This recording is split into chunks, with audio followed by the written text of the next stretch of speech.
You think Hillary's good? No, I don't think Hillary's good, but I thought she was better than Trump. She's to your right. Got it. I mean, give me a left-wing Hillary policy, like a really left-wing Hillary policy. That's a great question. That is a fantastic question. Oh my God, I would love to hear this. David Pakman is one of my favorite political commentators online. I really like him. I think he gives cogent, good criticisms of politicians. I think his analysis is on point. I haven't seen him spread much, if any, misinformation, which is a big issue for me as a content creator. And he's always been very nice to me, both behind closed doors and a few DM back and forth that we have had when trying to schedule stuff, and had me on a show. It has been very nice to me. I like him, and so I'm going to be obvious about that bias into the game, because I think anybody watching this who doesn't know that I like David Pakman should probably know about that bias going into it. Now, he is on a conservative podcast, the PBD podcast, to talk about a few topics. They're going to talk about taxes, the economy, but the main thing I want to concentrate on is the back and forth that they have about Joe Biden versus Donald Trump, because they have a debate about this. And if you scroll over the section of it, and I haven't watched any of it, but it's labeled heated Trump versus Biden debate.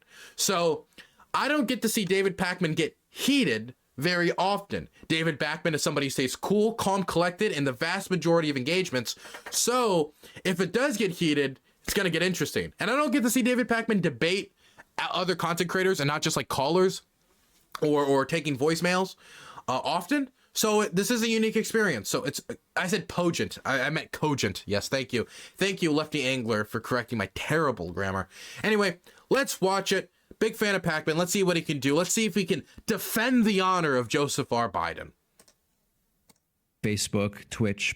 That's the best. Trump gets I just think his hair and his physical prowess and strength is so incredible. His golf game is unbelievable. Yeah. And I consider golf a proxy towards basically everything in life. If you're a good golfer the way Trump is, then you're good at everything, really. I mean, that's the best, some might say. But by the way, do you miss him? Be honest. Do you miss him? So there's... And a crazy question for you. Just a crazy question for you. Like for me, you know how CNN ratings just came out, and ratings, you know, I don't know what the numbers was. We'll get into it here in a minute.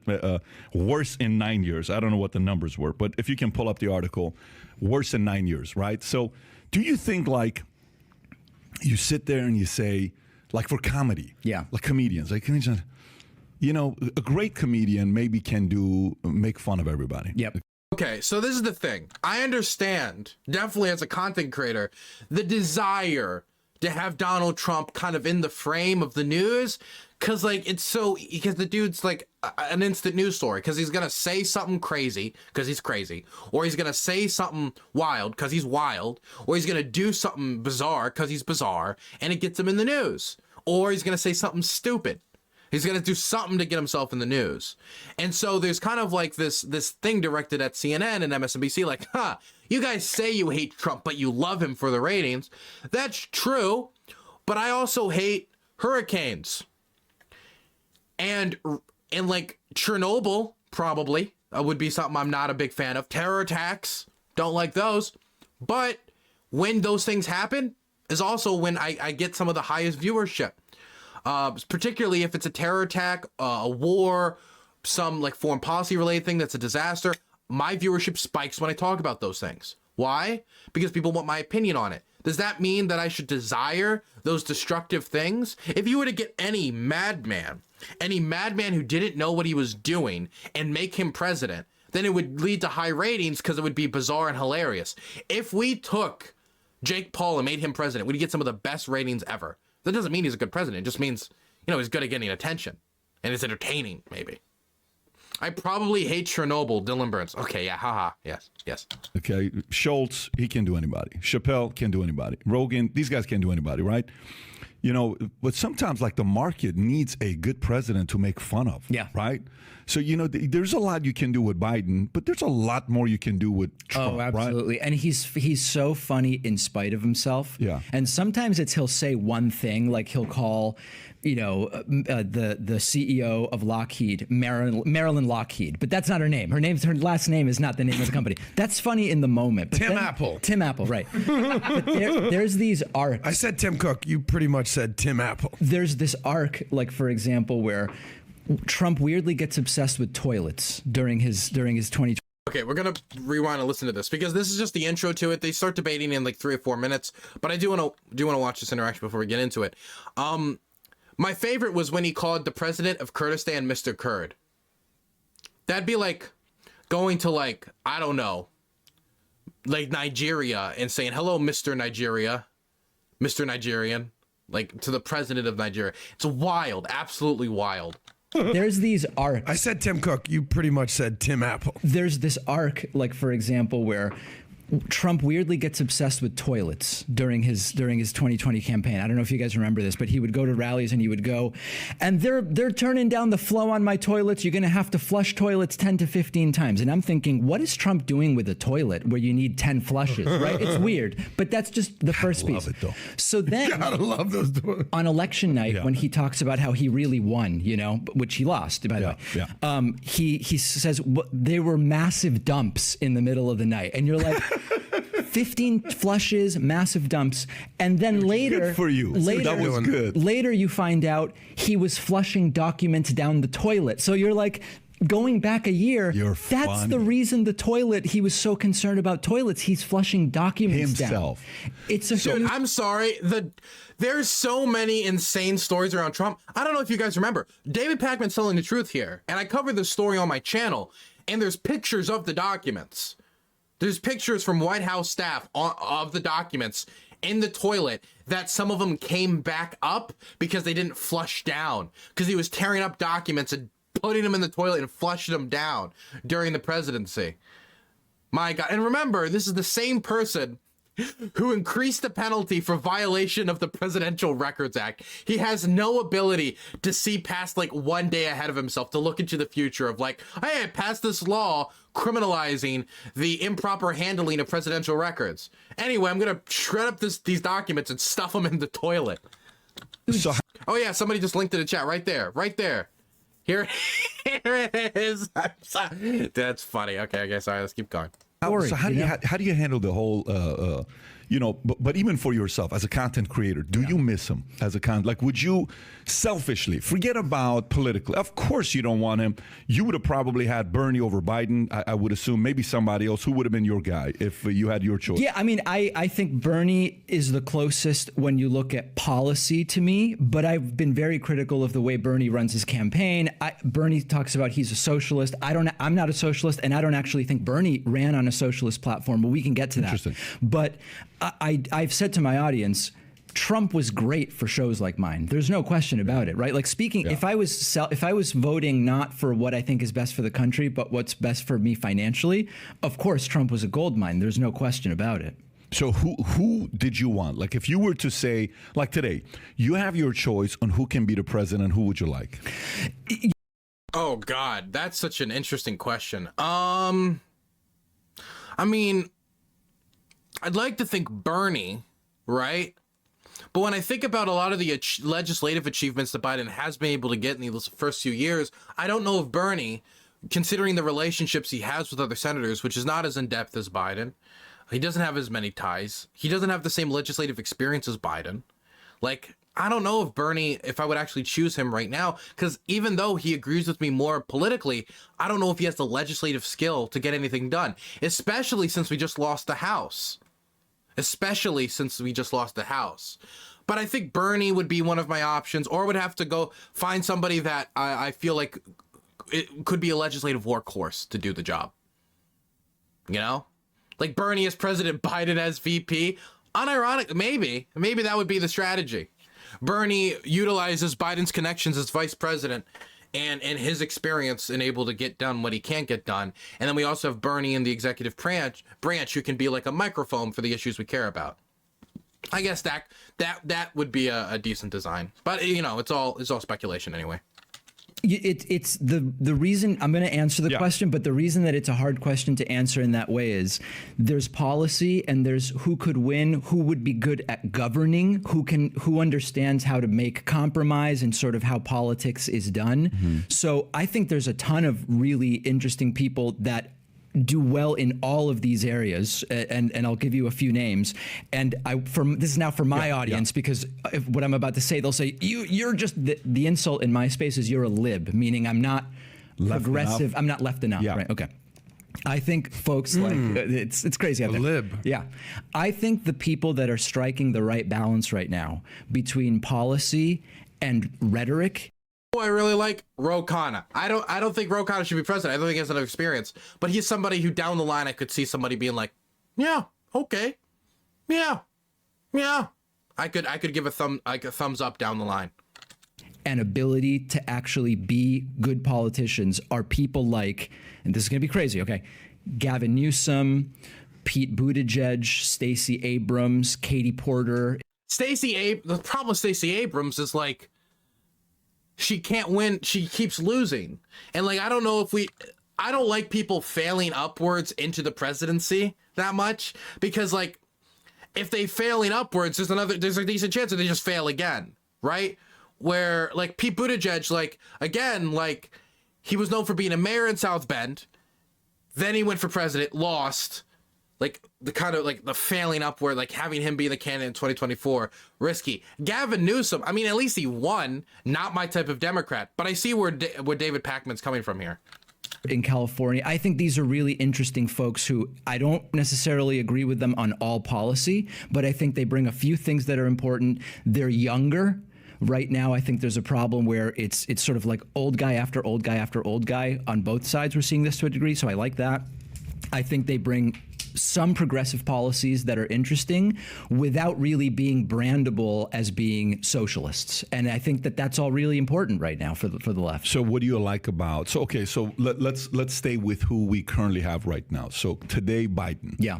Okay, What's here we he go. doing good? What do you think he's not doing good? Okay, so Somebody in chat just said Dylan disrespecting a black woman during Black History Month. Hey, I'm honoring Black History Month by being frank about Stacey Abrams' electoral failures. She lost twice. This loss that she just recently had was more brutal than the loss she had before. So she just took 2 L's to Brian Kemp, and now is supposed to elect her president. Why? I like the only benefit I would see strategically electorally, considering that she keeps losing, is like maybe that would help her win Georgia, but she keeps losing Georgia. So how can we think that she would help us win Georgia if she keeps losing it? You know, like it doesn't make sense.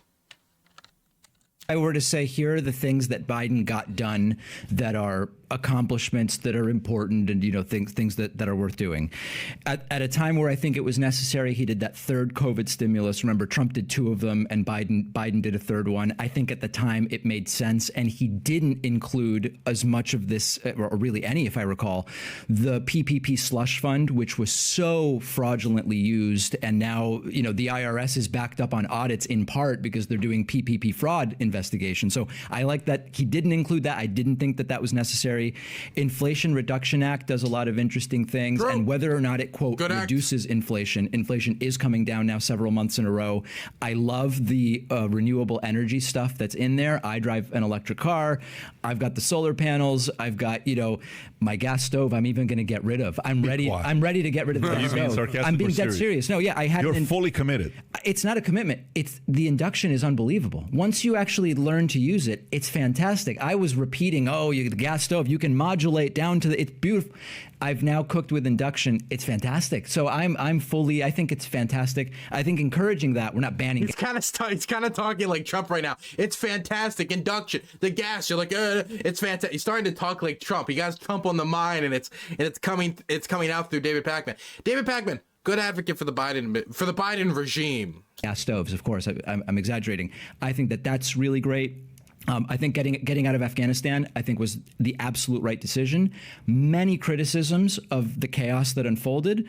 When Trump was asked, how would you have done it differently? He didn't actually have any answer. It was Trump's plan to get out that Biden did a few months later because Trump never got to it for whatever reason. I think that was the right decision. It was going nowhere, 20 years there, Ukraine, etc. got to bring up Ukraine. He's had an amazing response to Ukraine overall. The only criticism I would really have of Biden is not doing it quicker.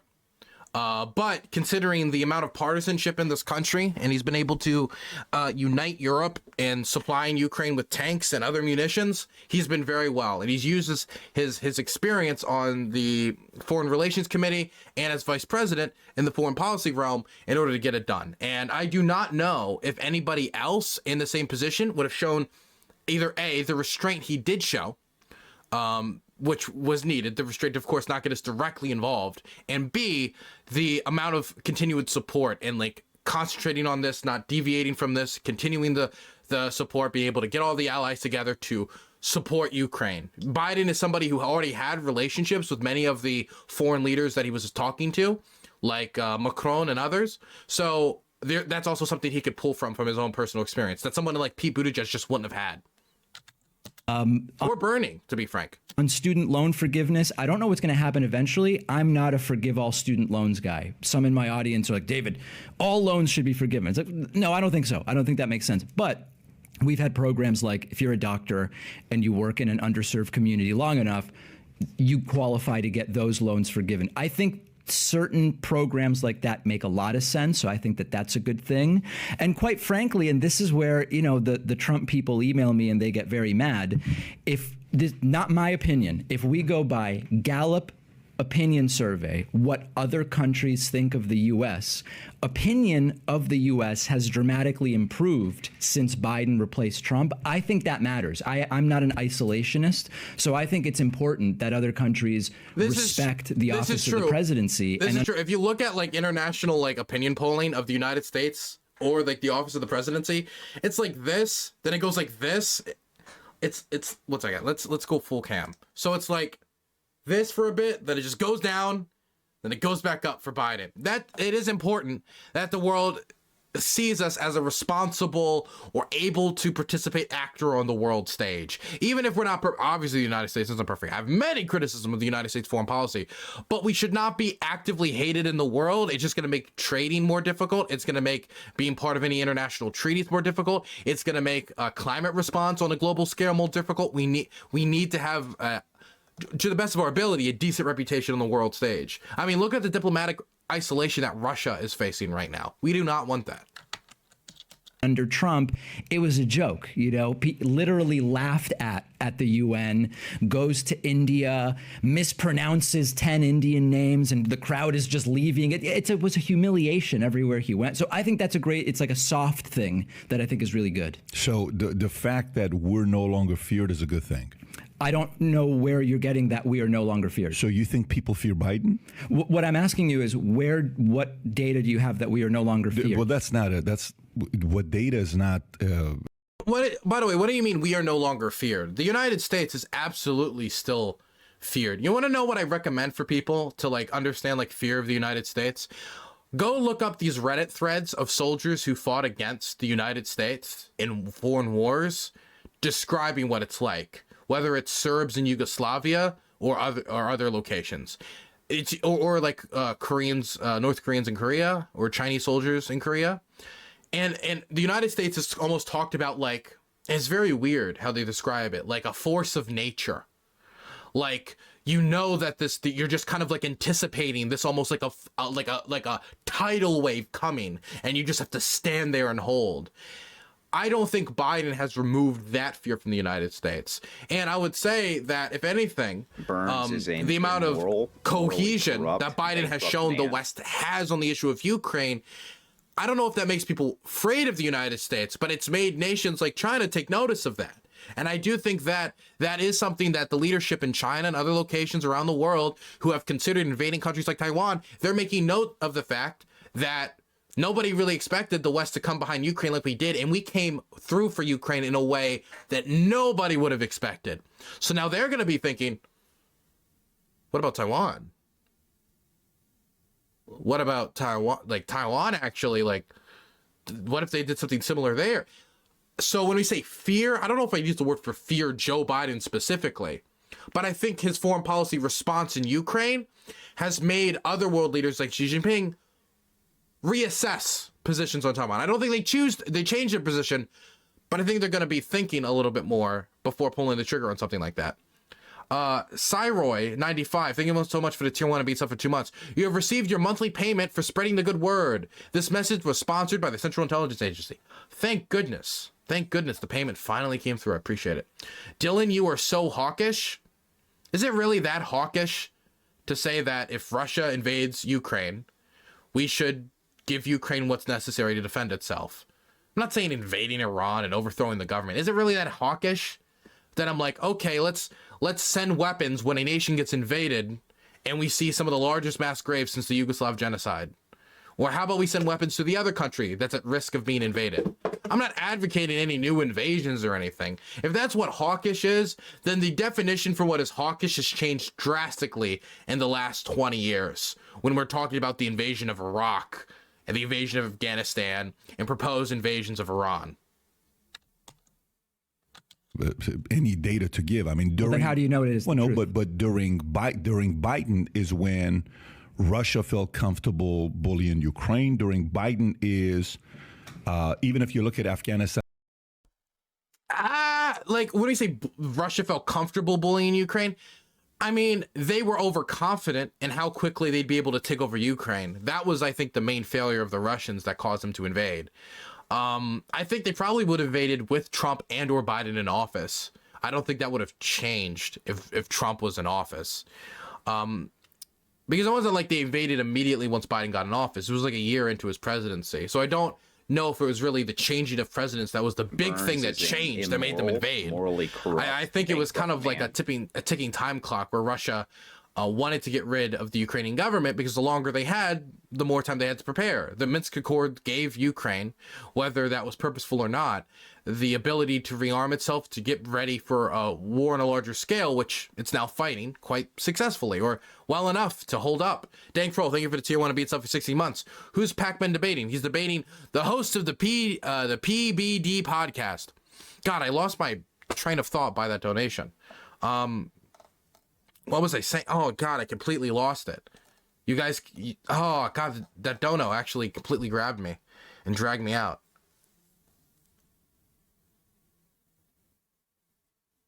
What?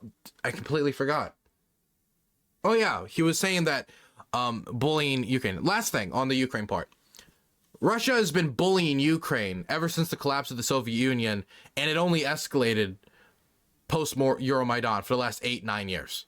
So Russia was bullying Ukraine through the Obama presidency, the Trump presidency, and the Biden presidency. This, like, the only thing that changed, the constant there that changed was the full-scale, larger-scale invasion. On the way we left, people on the left were not happy by the way we left Afghanistan. Which people? Even 82 billion. I can give you a lot of different names. Like who? CIA. Who was the CIA guy that we had here who was on? Philip Mudd with a Z. What's his name? Matt Zeller. Matt Zeller, CIA agent who was on MSNBC. He called him out. He was on MSNBC with. But that's one person, right? No, but there's a lot of them though. If I actually pull it up and if I do the Google search on it, I'll find plenty of names from their own side. Let's do it. That's fine. But I think one important thing to back up is you first kind of gave me what's not really a very fair question. You go, are you not worried that the U.S. is no longer feared? So you're saying they don't fear you? Hold on. Let me finish my response. Okay. Yeah. You first presented to me, and these are a lot of conversations go like this. You present to me, is it not a concern to me that the U.S. is no longer feared?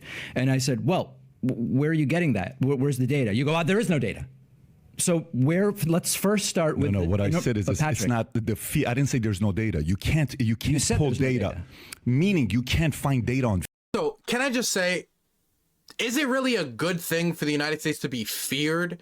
I think when we talk about the United States being feared, it should be more that they respect our power or something. That would be the more, I think, the better way of putting it, which I don't think you could at all say the world doesn't respect the United States' power anymore, right? I think if anything, the war in Ukraine kind of shows that American power still holds a lot of weight. But when you say like fear. Like that, like the way that's framed is so much different, to the point where you gotta like keep the world kind of like shaking, like at any moment America could snap and they're gonna invade another country, or they're gonna bomb another country, or they're gonna do a new thing. And I don't like that framing of it. I feel like a better way to frame this would be, does America carry respect with it? Either respect for its power, respect for its influence, respect for something, respect for its actions, which we haven't had for a very long time in many countries. Tory News, my critique of Pakman for chat for later. I wish Pakman would have stated, we need less classification of documents, less omnibus bills, and individual targeted funding of programs, better public auditing opportunities. We need the pork fat on bills. Then, as we return to, well, for the first time, we have transmitted the government resigning because of great schools. Okay, we're not at the point where they're talking about any of that, so I don't know. But that was for chat, not for me anyway, so I got distracted. Fear. Then how do you know that that's fear the is case? action. Fear is action. Did during Trump Russia attack Ukraine? No, that's not. Yeah. Well, I mean, they did attack it, as in they struck Ukraine, they bombed Ukraine, they shelled Ukraine, but they conduct the large-scale invasion. What happened with Palestine and Israel? What happened? Or What happened? They came together after 20-some years. What? Even look, I like Pakman's as baffled as I am. What does that even? What do you mean they came together? What does that even mean? What? What are you talking about when you say What are you talking about? Hold on. Well, a he second. moved the capital to Jerusalem, is what you're saying. So let's. I don't know talk if about there's that. been peace Let's in the talk Middle about East or anything like that. Wait, no, he said he brought Palestine and Israel together. Like that made it sound like he brought like peace to this like never-ending conflict that everybody like.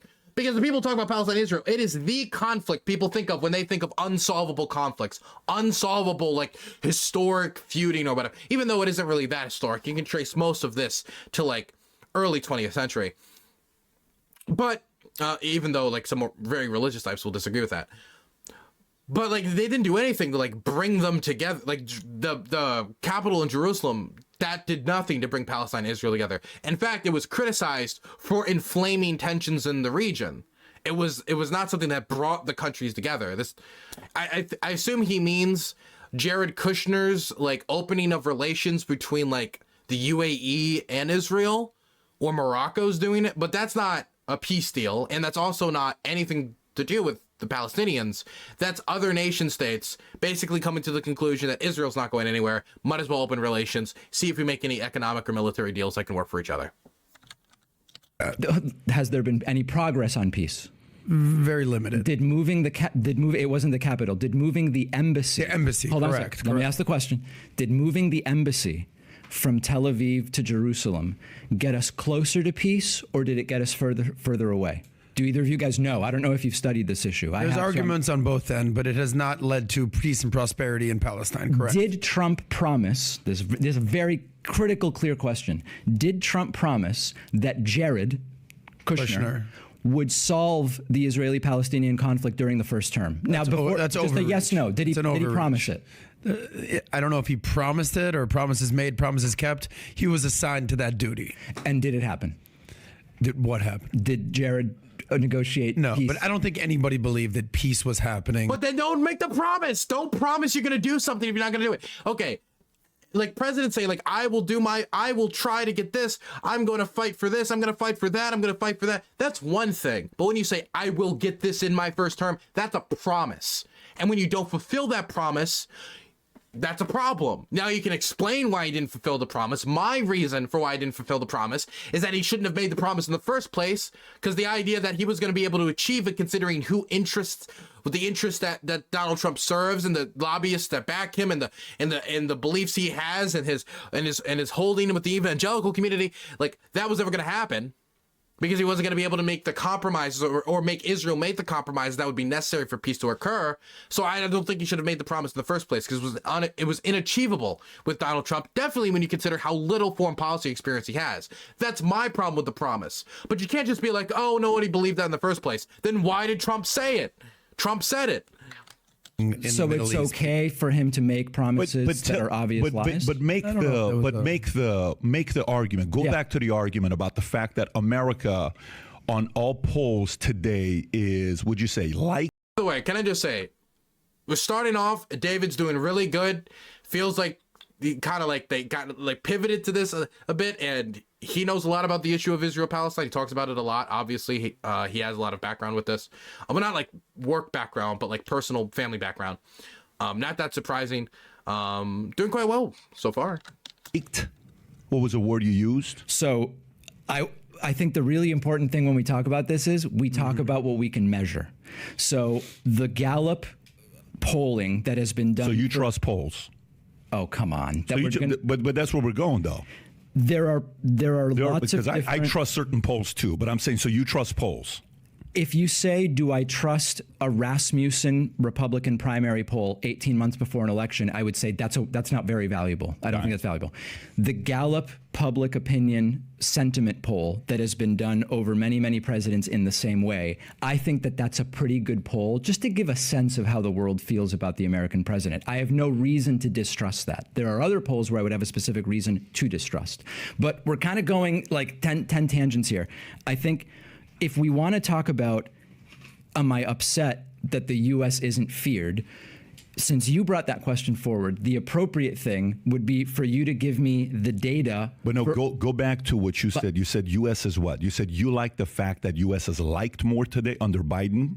No, I didn't use that term. What was the term you used, if you don't mind saying it again? On average, countries respect the U.S. more now that Biden is president and Trump you value that. I think it's important because can I tell you why? Sure. I think it's important because between trade and globalization and problems we deal with that don't respect the borders of countries, it's important to be, again, it's not about liked, it's not about, it's to be respected globally. I do think that actually matters. So why do you think they didn't like or respect Trump? Let's see what you're going to say with that. Why do you think? Tell me. The guy's a joke. He is? Yeah. Okay. Tell us why. And Biden's not a joke. Well, we can talk about Biden. Oh, because Biden's like the GOAT and Trump's the joke. No. Okay, so I'm so critical tell us of why he's a joke. But I think it's important to say, are we talking about Trump or are we taling about Biden?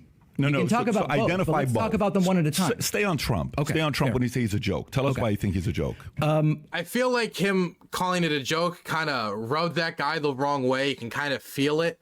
And I can already see where this is going to go, because what's going to happen is David Pakman's going to list out how Trump's a joke, how he called Mr. Kurd, like the president of Northeastern of the Kurdistan region, Mr. Kurd, how he went to the Baltics and said, oh, yeah, you guys had a civil war, huh? And he was like, what? What do you mean? What the Baltics? What are you talking about? He was referring to Yugoslav civil war in the Balkans. He got that confused. That time he took out a Sharpie to extend the range of a hurricane so he wouldn't look wrong when he came to the prediction of whether a hurricane would happen. Him coming out and saying we should suspend the United States Constitution, his inability to accept a loss in any election ever, from the Republican primaries to the 2016 general to the 2020 general, to the election of Kerry Lake, to the failed election of Kerry Lake, to any of these elections. There's like, you can go from any of these things, and it like culminates. The reason people pay attention to Trump, watch Trump, largely is because it's funny, which is because he's kind of a joke. Nukes to stop hurricane, yada yada yada. Promises made that were not kept, that he told us he was going to achieve for us. Let's look at some of them. I'm going to get rid of Obamacare and replace it with, his word, a beautiful replacement where everyone will have care and it's going to be affordable. Did you guys remember that Donald Trump promised that he would get rid of all of our debt in one term? He would get rid of all of our debt in a single term. What about that time when he called for all Muslims to be banned from entering the United States until we can, and I quote, figure out what is going on, right? Dude, I'm sorry. There's like so much. There's so much. Okay. Just flat out didn't happen. The one proposal that Republicans made would have led to 24 to 32 million people losing health care. I consider that a failure. I don't think Obamacare is perfect, but it's better than the thing Trump said he was going to bring us. That was just a failure. 2, build a wall across the entire U.S.-Mexico border, which Mexico is going to pay for. It's not even worth having a conversation. I mean, just a joke. Of course, completely didn't happen. Solve the Israeli-Palestinian conflict. No progress made. In fact, to be honest, and this is, if we want to delve into that, moving the embassy from Tel Aviv to Jerusalem got us further from that because it's seen as a sort of a taunting measure if you understand the internal politics of what's going on there.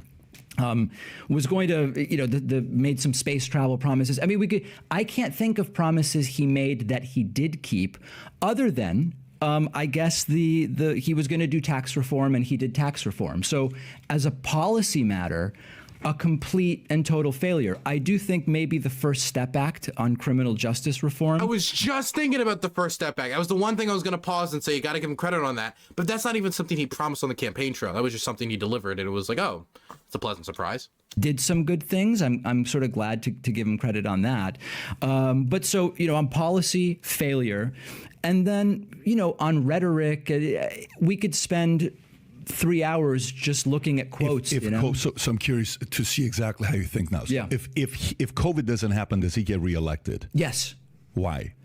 Well, because his followers don't care about policy. I interview them all the time, and I say, His followers don't care about policy. they don't care about achievements. They care about Hillary bad, Hillary Marxist, Hillary socialist. You think Hillary's good?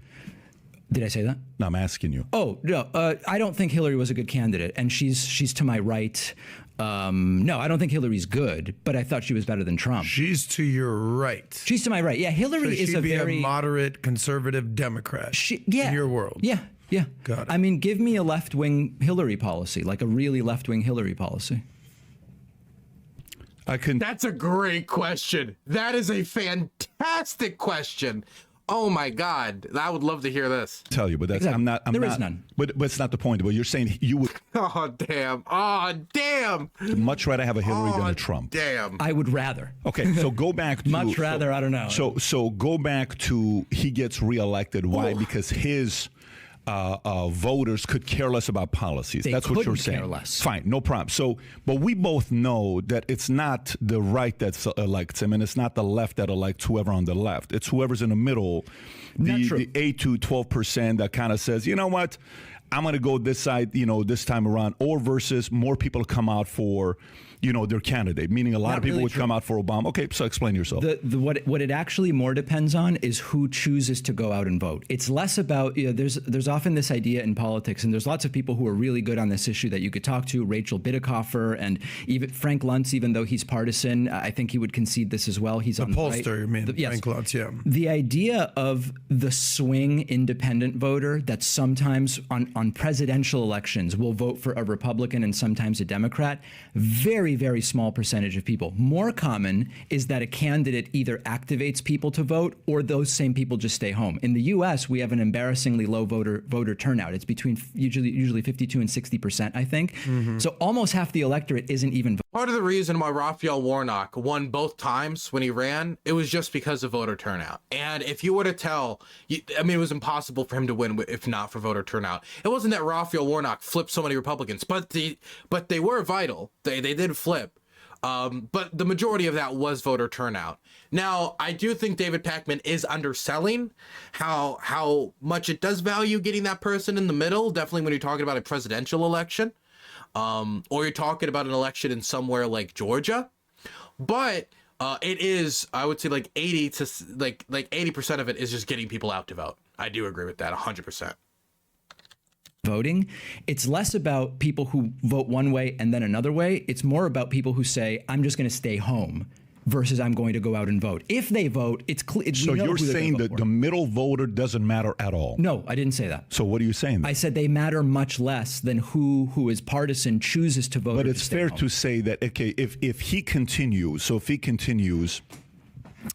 and there's no COVID, he would get reelected. Do you think let's specifically target the middle? Forget the people on the side that would show up. Okay? Well, but why? That's the question I want to do with you right now. So if we specifically focus on the middle, the independent, the libertarians, would they have chosen to stick with Trump, or would most have wanted to replace him with somebody else? It's a polling question. I don't have the data. Well, you're the poll guy, so I'm asking you. I don't have the data in front of me. Okay, I'd be curious to know. So but you're also correcting me to say that's not true. That's the middle and the independents that didn't elect him. You're saying it's who showed up that elected him. As a general concept, right. Elections swing less based on independents who sometimes vote Republican and Democrat. That's a small factor.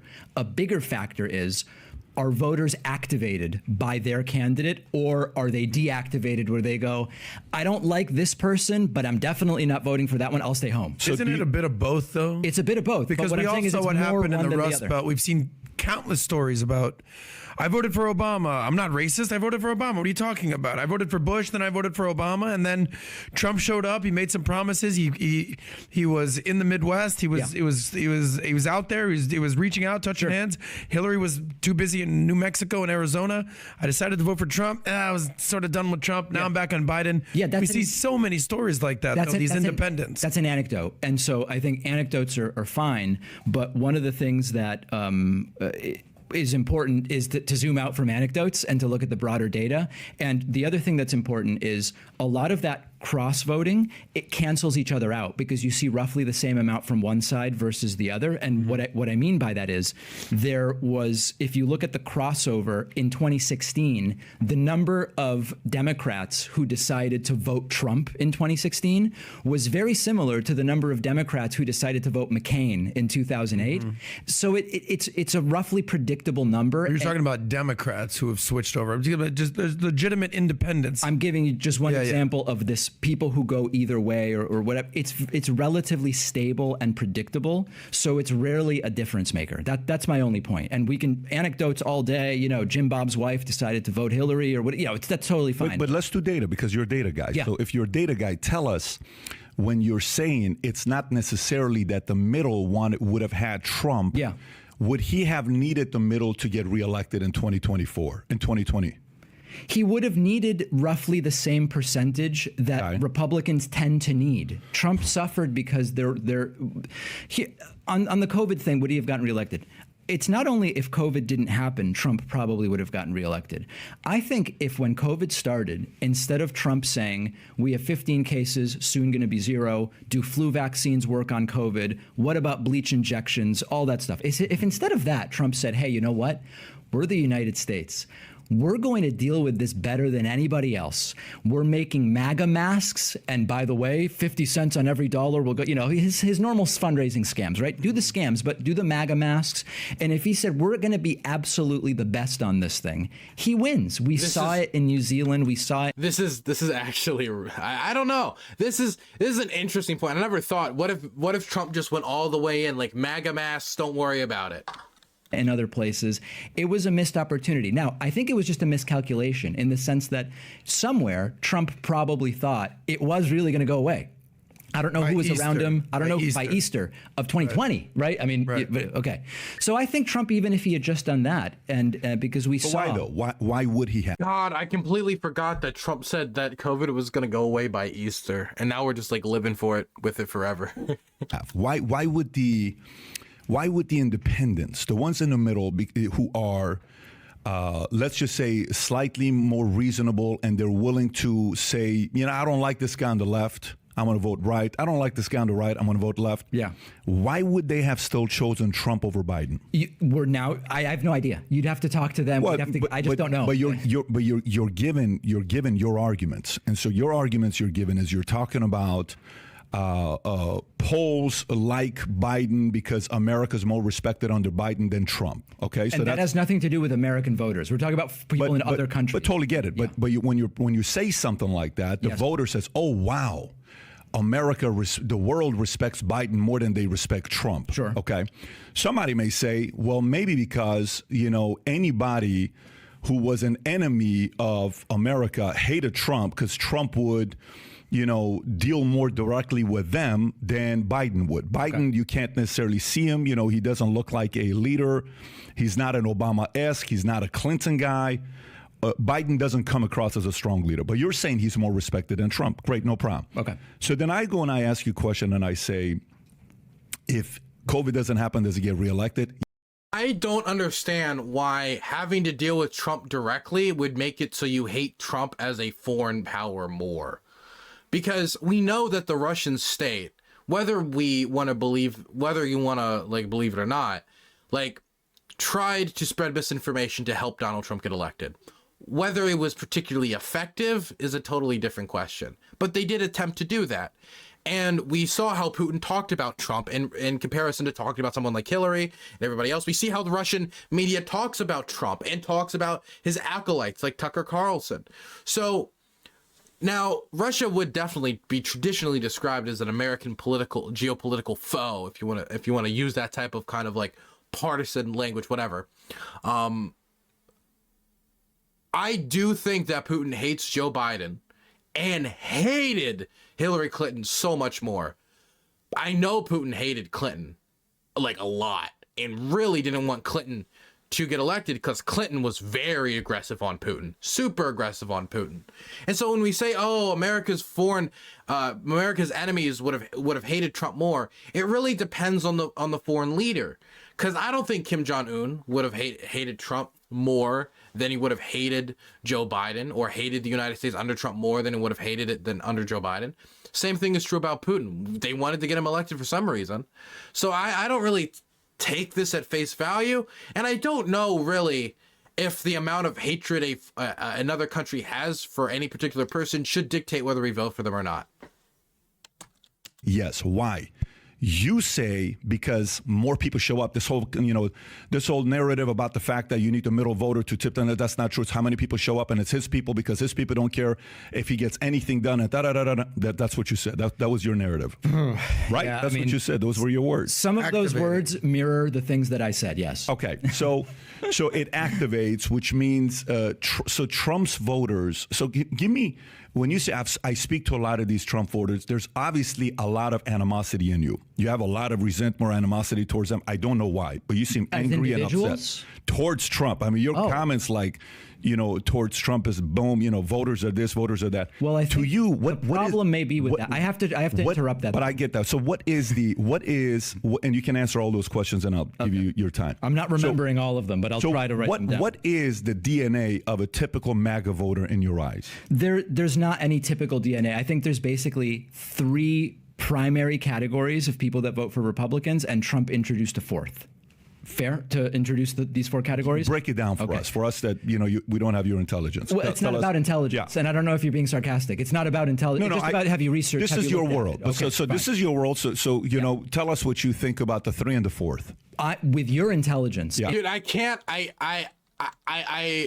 I feel like that this guy's getting the read off of David Pakman that, oh, you're just so intelligent, huh?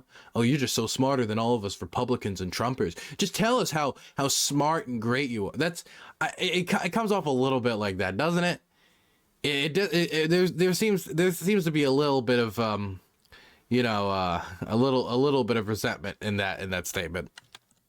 Imagine what you could do if you looked up the things I look up. That's really the incredible. Yeah. Okay, no. So in all seriousness, four basic groups. Pre-Trump, you had three groups. You had sort of pro-business, low-tax right-wingers, people like Mitt Romney, basically.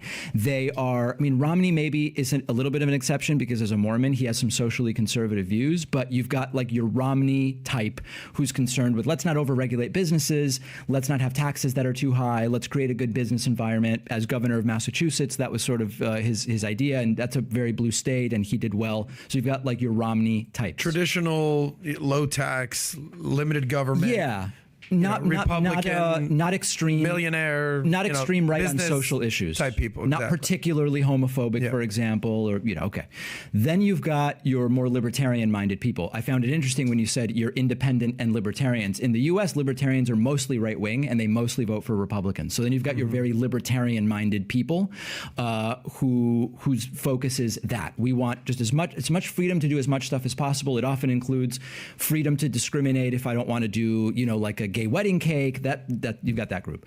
You then have evangelical and religious voters whose primary things are less economic. So what was your second one? Second one is libertarian. Mm-hmm. Okay. Third, you've got your evangelical religious the Mike Pence voters. vote, if you will. More the Mike Pence vote, people for whom abortion and gay marriage and more recently, trans stuff, that's really the most important. They'll go with the economic stuff, even though it's actually often not good for them. And you started to see this under Reagan a lot, where these religious voters, they went with Reagan, even though economically it wasn't the best thing for them. Those are typically the three groups. You hear the common term, they're voting against their interests because they have social ideology that they gravitate towards. So you've got those three groups.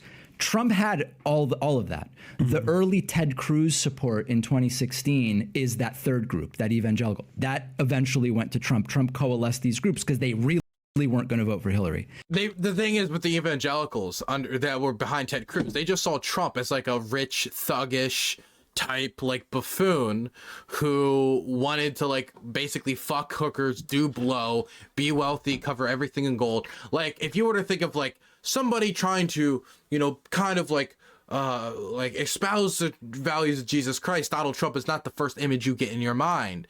And so they eventually got behind Trump, like what David Pakman said, because it was either Trump or Hillary. And then later they were on the Trump train all the way. Trumpers actually turned out, evangelicals actually turned out for Trump very high levels, higher than they turned out for Bush as a percentage, which is crazy when you think about it, but that just shows you how divisive the 2016 and 2020 election really was. The fourth group, which Trump kind of created, is people who were not at all engaged with politics before. They didn't pay attention. They knew Trump as a celebrity. They didn't really have a political identity. They were disaffected. They weren't really participating before. So four is his personality is what you're saying? Yeah, or? yeah. They got brought in specifically. You said he introduced that? That's been around for a while, though. He introduced what? You're saying Trump introduced the fourth. You said typically it's three. Oh, yeah. But Trump introduced the fourth or Trump has the fourth? Trump activated this fourth group, which was people who were not in any of those three categories I mentioned and got engaged in politics for the first time because they heard Trump say something that they liked. Either give some examples of those type of. Are you talking about West Virginia coal miners or people in the deep red South? They were from all over, but it was people who liked that Trump was going to fix trade with China. A lot of them didn't really know what that meant, but it sounded pretty good. Maybe the person had lost a job. They came to believe it's because of China that I lost my job. That sounds good. Or people who are on immigration, they're like my God, dude, David Pakman is really cogent in how he's making his points. He's doing really good here. Considering that like this is 1v2. Let's be for real here. This is 1v2, and the two guys are talking about disagree with 95% of what Pakman's saying, but he's so cogent. He has this stuff. He's loaded. He isn't coming here with no magazines filled up.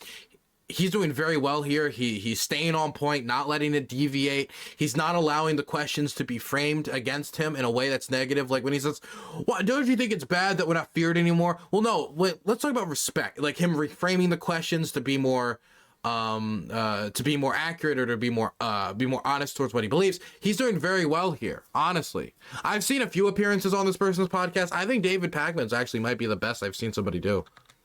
Wall. Of course, you and I know you're never building a wall. Never mind, Mexico's going to pay for it. But there were people who like the idea, never were in politics, like, no, it sounds good. I'm voting for Trump. So he brought in this fourth group. Mm-hmm.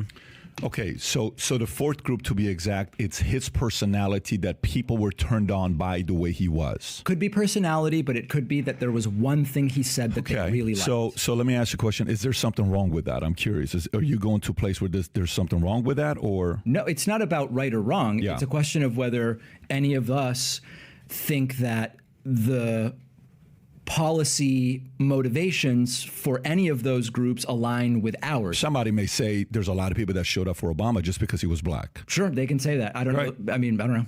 But what do you mean? True? You don't think it's true? Of course, in a country of 330 million people, there are going to be some. No, but you said you don't know if it's true. It's like, what do you mean you don't know if it's true? I don't have any.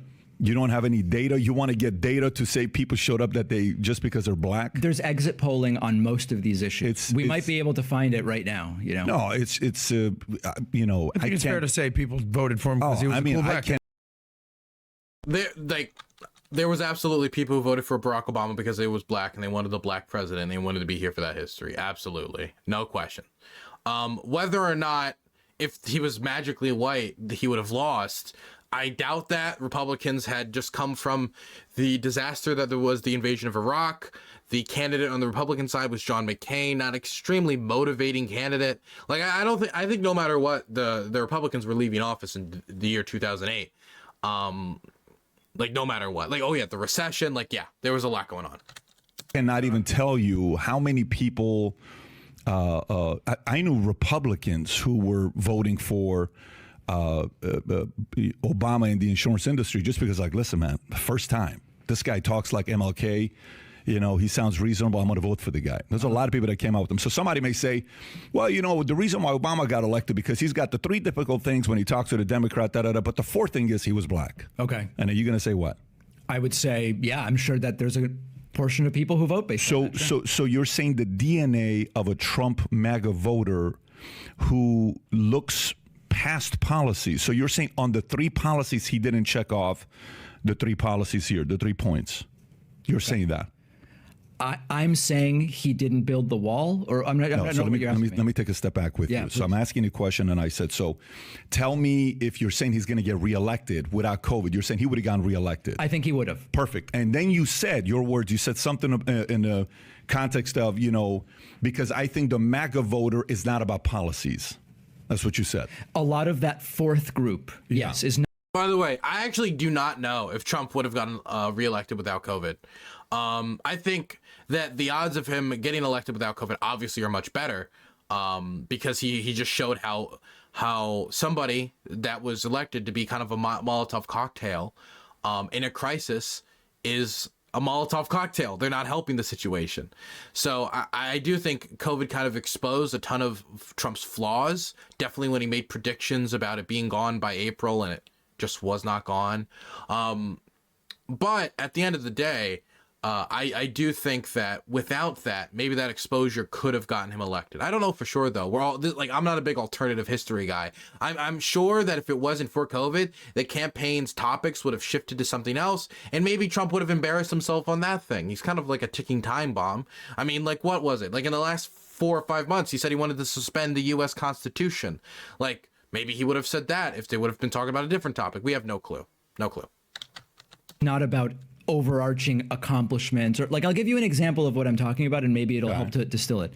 I got a call at some point during the 1st term of Trump from a guy who said, I'm voting for this guy. This guy's just the best. And I said, oh, okay. What do you care about? How are you evaluating his performance to decide if you're going to vote for him in 2020? Chisley, thank you so much for the Prime being sub for 4 months. Keep up the great information campaign, Agent Burns, not a CIA director. Hey, not a CIA director, thank you so much for dropping the primer for the 4th month. Any other CIA agents that are in my chat, now is a good time to donate, to sub, to show that CIA clout. You can go to DylanBurns.tv, and if you donate or sub, that donation, none of the money gets taken out by Jeff Bezos. All of it goes to me. You can also support me on Patreon, or if you want a more unique way of supporting me, Patreon, of course, is an option, but so is the wish list.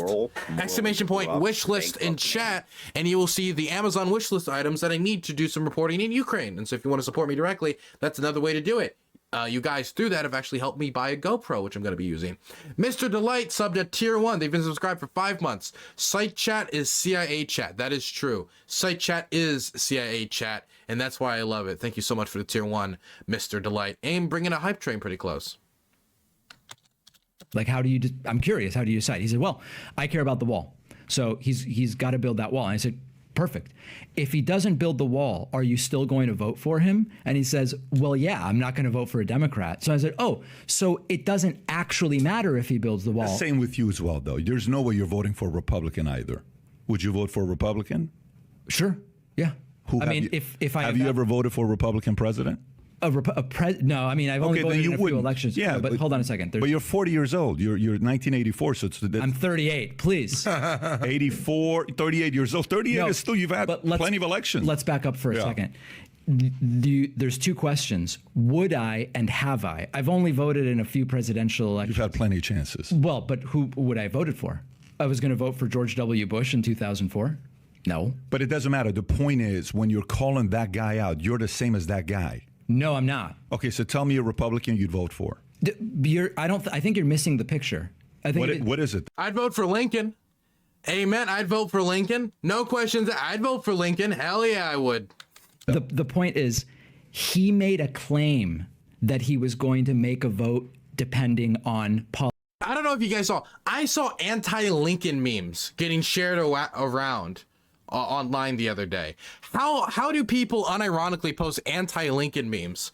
Like literally, hello, I'm a traitor. I like the treason. Treason's good. Like, is that what?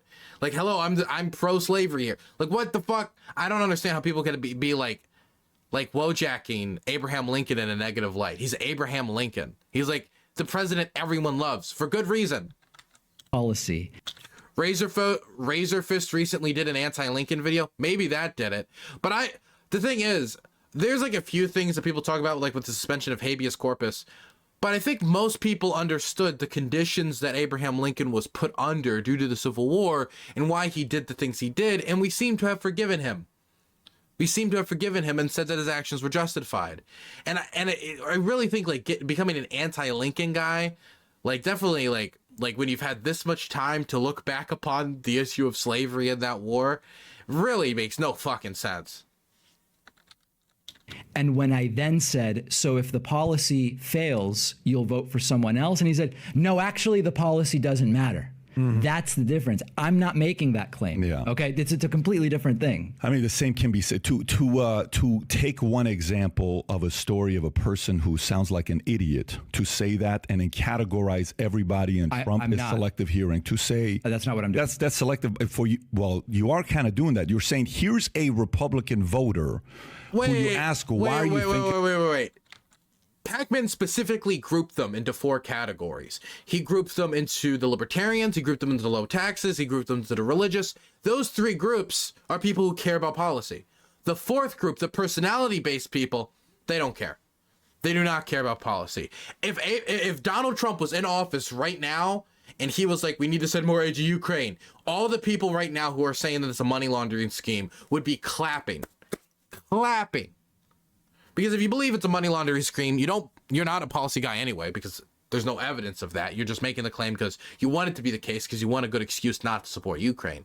But like, these people don't care about policy. They're personality based. They're personality based for Donald Trump. But David Pakman did not say that nobody voting for Trump doesn't care about policy. That's not true. About voting for Trump, because he's building the wall. Then he said, if he doesn't build the wall, well, I would never vote for a Democrat. Well, do you care if the wall never gets built? No, I don't care. I'm going to vote for him anyways. Well, that doesn't sound like a reasonable voter to me, though. That's right. He's not a reasonable voter. Well, the reasonable voters to me was also, if you were to ask the average person who voted for Biden, sure, they didn't vote for Biden. Okay. They voted against Trump. Okay. Do you disagree? I'd have to look at exit polls. Is that true? So is that where you go to? Something like that. For a guy who, if this is your space, yeah. What's your podcast about? What is it about? What's your show about?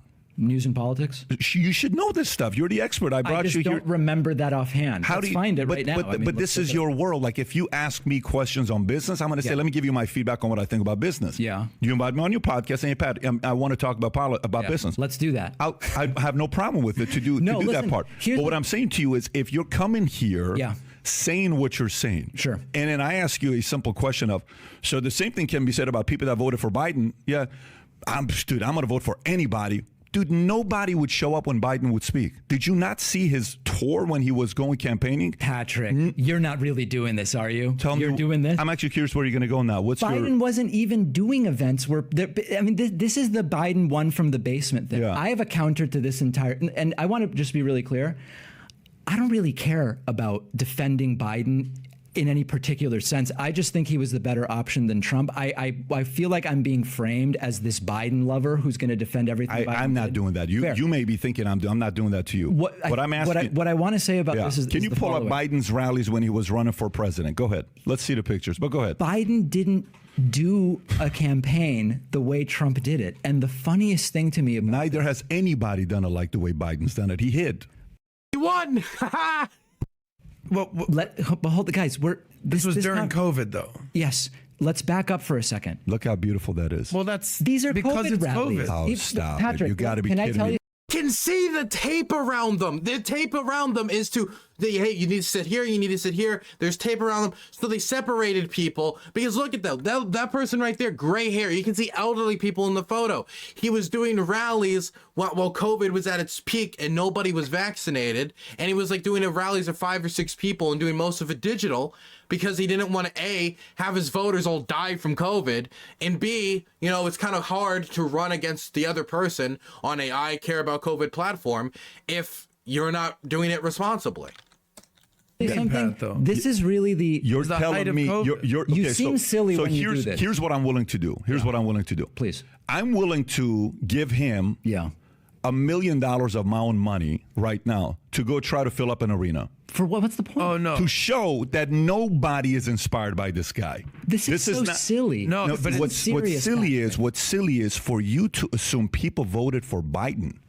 They voted against Trump, is what they did. Many did, yeah, sure. Yeah, but what you just said. I said I don't know what the percentage is. But all I'm saying is I don't know the percentage. But it's your world, though. This is like if you're gonna sit here and sell, talk about how bad the Trump voter is, and let me tell you, these people, all they care about is his personality outside of the taxes and all this other stuff. And then I ask you a question, I say, so why did people vote for Biden?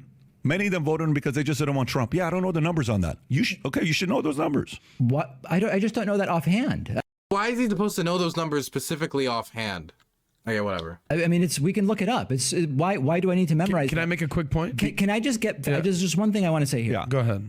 Okay, if it was something like, what was Trump? Did Trump care about a wall? I would understand him needing to know something like that. That's basic. But knowing the exact percentage of voters who were voting in the 2020 election specifically because they wanted to vote against Trump and not for Biden, I don't know why anybody would know that specific percentage off the back of their head. This entire Biden hid stuff, it's such a hid in his basement. Yeah. Because when you talk about he did though. He hid a lot of times, but can I get a statement out? Okay. If I were on the right, I would stop saying that because it's embarrassing to Trump that he lost to a guy who hid in his basement. It's not. That's the crazy thing. Your president, your guy, Joe Biden, is the greatest hide and go seek champion of all time. Wait, hold on a sec. When you is he not? He's not your president. He's my president. Oh, okay. He's our president. But he's your guy. He's the guy you're defending. Amen. David, stand up for the sanctity of the office. Be like, you're gonna respect the president, sir, or I'm leaving. Amen. Defending him right now to say only that he's better than Trump because you're making me do this. The only reason that there's no way even the liberals today are not saying he's better than Trump in executing or taking action or doing anything. Let's find that. What? What does that mean? I will absolutely say that Biden has basically outperformed Trump on most metrics, if not all metrics, that I would personally be saying, like, for example, foreign policy, not even close. Not even close. When it comes to comparing Donald Trump's withdrawal from northeastern Syria, which was a disaster, and it caused the Turks to invade, whether we're talking about Trump's response, Biden's response to Ukraine and how well he's handled it, whether we're going to talk about economic policy, which obviously I disagree with Trump economically. I don't think the mega tax cuts for the rich were a good idea. We can go issue by issue by issue. I'm going to disagree with Trump's policies, and I'm probably going to agree with Biden's policies more. And I'm going to think he executed them well, because Biden was able to get what he could done with a 50-50 Senate. The fact that he got anything done during his first term, period, with a 50-50 Senate on the scale that he got it done when it comes to the Inflation Reduction Act or the other large pieces of infrastructure investment and all that stuff he did, that's a miracle. And he got that executed because of his personal political experience. To say that all liberals would agree that Trump was better at executing what he wanted to do. We had this discussion earlier in the podcast. David Pakman went through all the promises Trump made, and he was like, what did he actually do? And the only thing they could agree on was the one thing on reform, for police reform. I don't think it was police reform. It was like, I forget the one act that Biden said. I mean, that Pakman said. And what else? Like, there was very few that they were able to list. And I'm not saying that there's none, but to say that every single liberal agrees, like, this is just not true. The only credit, well, at this point, you've lost credibility to talk about polls because you don't even know what you're talking about when you're saying, well, I don't know if the people were voting against Trump. Let's find a poll. So if you can't agree to that. I'm sorry. This guy's acting like a clown. I gotta be for real. Like, now, you know what this feels like? It feels like David Pakman kind of slapped him around a little bit at the start here. And now he's looking. Do you know what I mean? He's like looking for something. He's like jumping from this to this to this to this to this, because in the early part of this, when he was asking like what were some left-wing policies of Hillary, and it was like, well, I don't really know. Or when they were saying, wait, what do you mean he brought peace to Palestine and Israel? Of course he didn't do that, because that was a ridiculous thing for him to say. And now he's trying to like find something to be like, well, you're not credible because he's performed so well. And so he's like kind of like just trying to grasp at stuff. That's what it feels like to me. It feels like he's trying to like grasp at whatever he can. Well, now you're not credible to talk about polls because you don't know off the back of your head the exact percentage of voters that voted for Biden specifically because they didn't want Trump in office, and that was a primary motivating factor and not a personal reference for Biden himself. How are they supposed to know that off the back of their head? Why would they need to know the specific percentage? I can tell you it was a lot of people, but that's it. I don't know the specific percentages.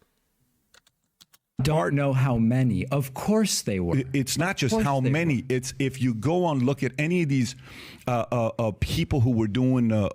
Also, can we just say, if your candidate is losing to somebody, according to him, that's hiding in a basement, it's just like David said, not only hiding in a basement, but is going to get somebody who executes everything perfectly. Trump is all these amazing, great things, right?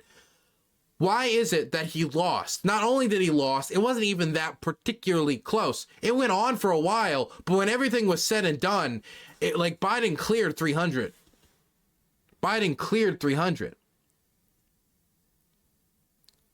So I don't know why he's trying to brag about this particular. Whatever.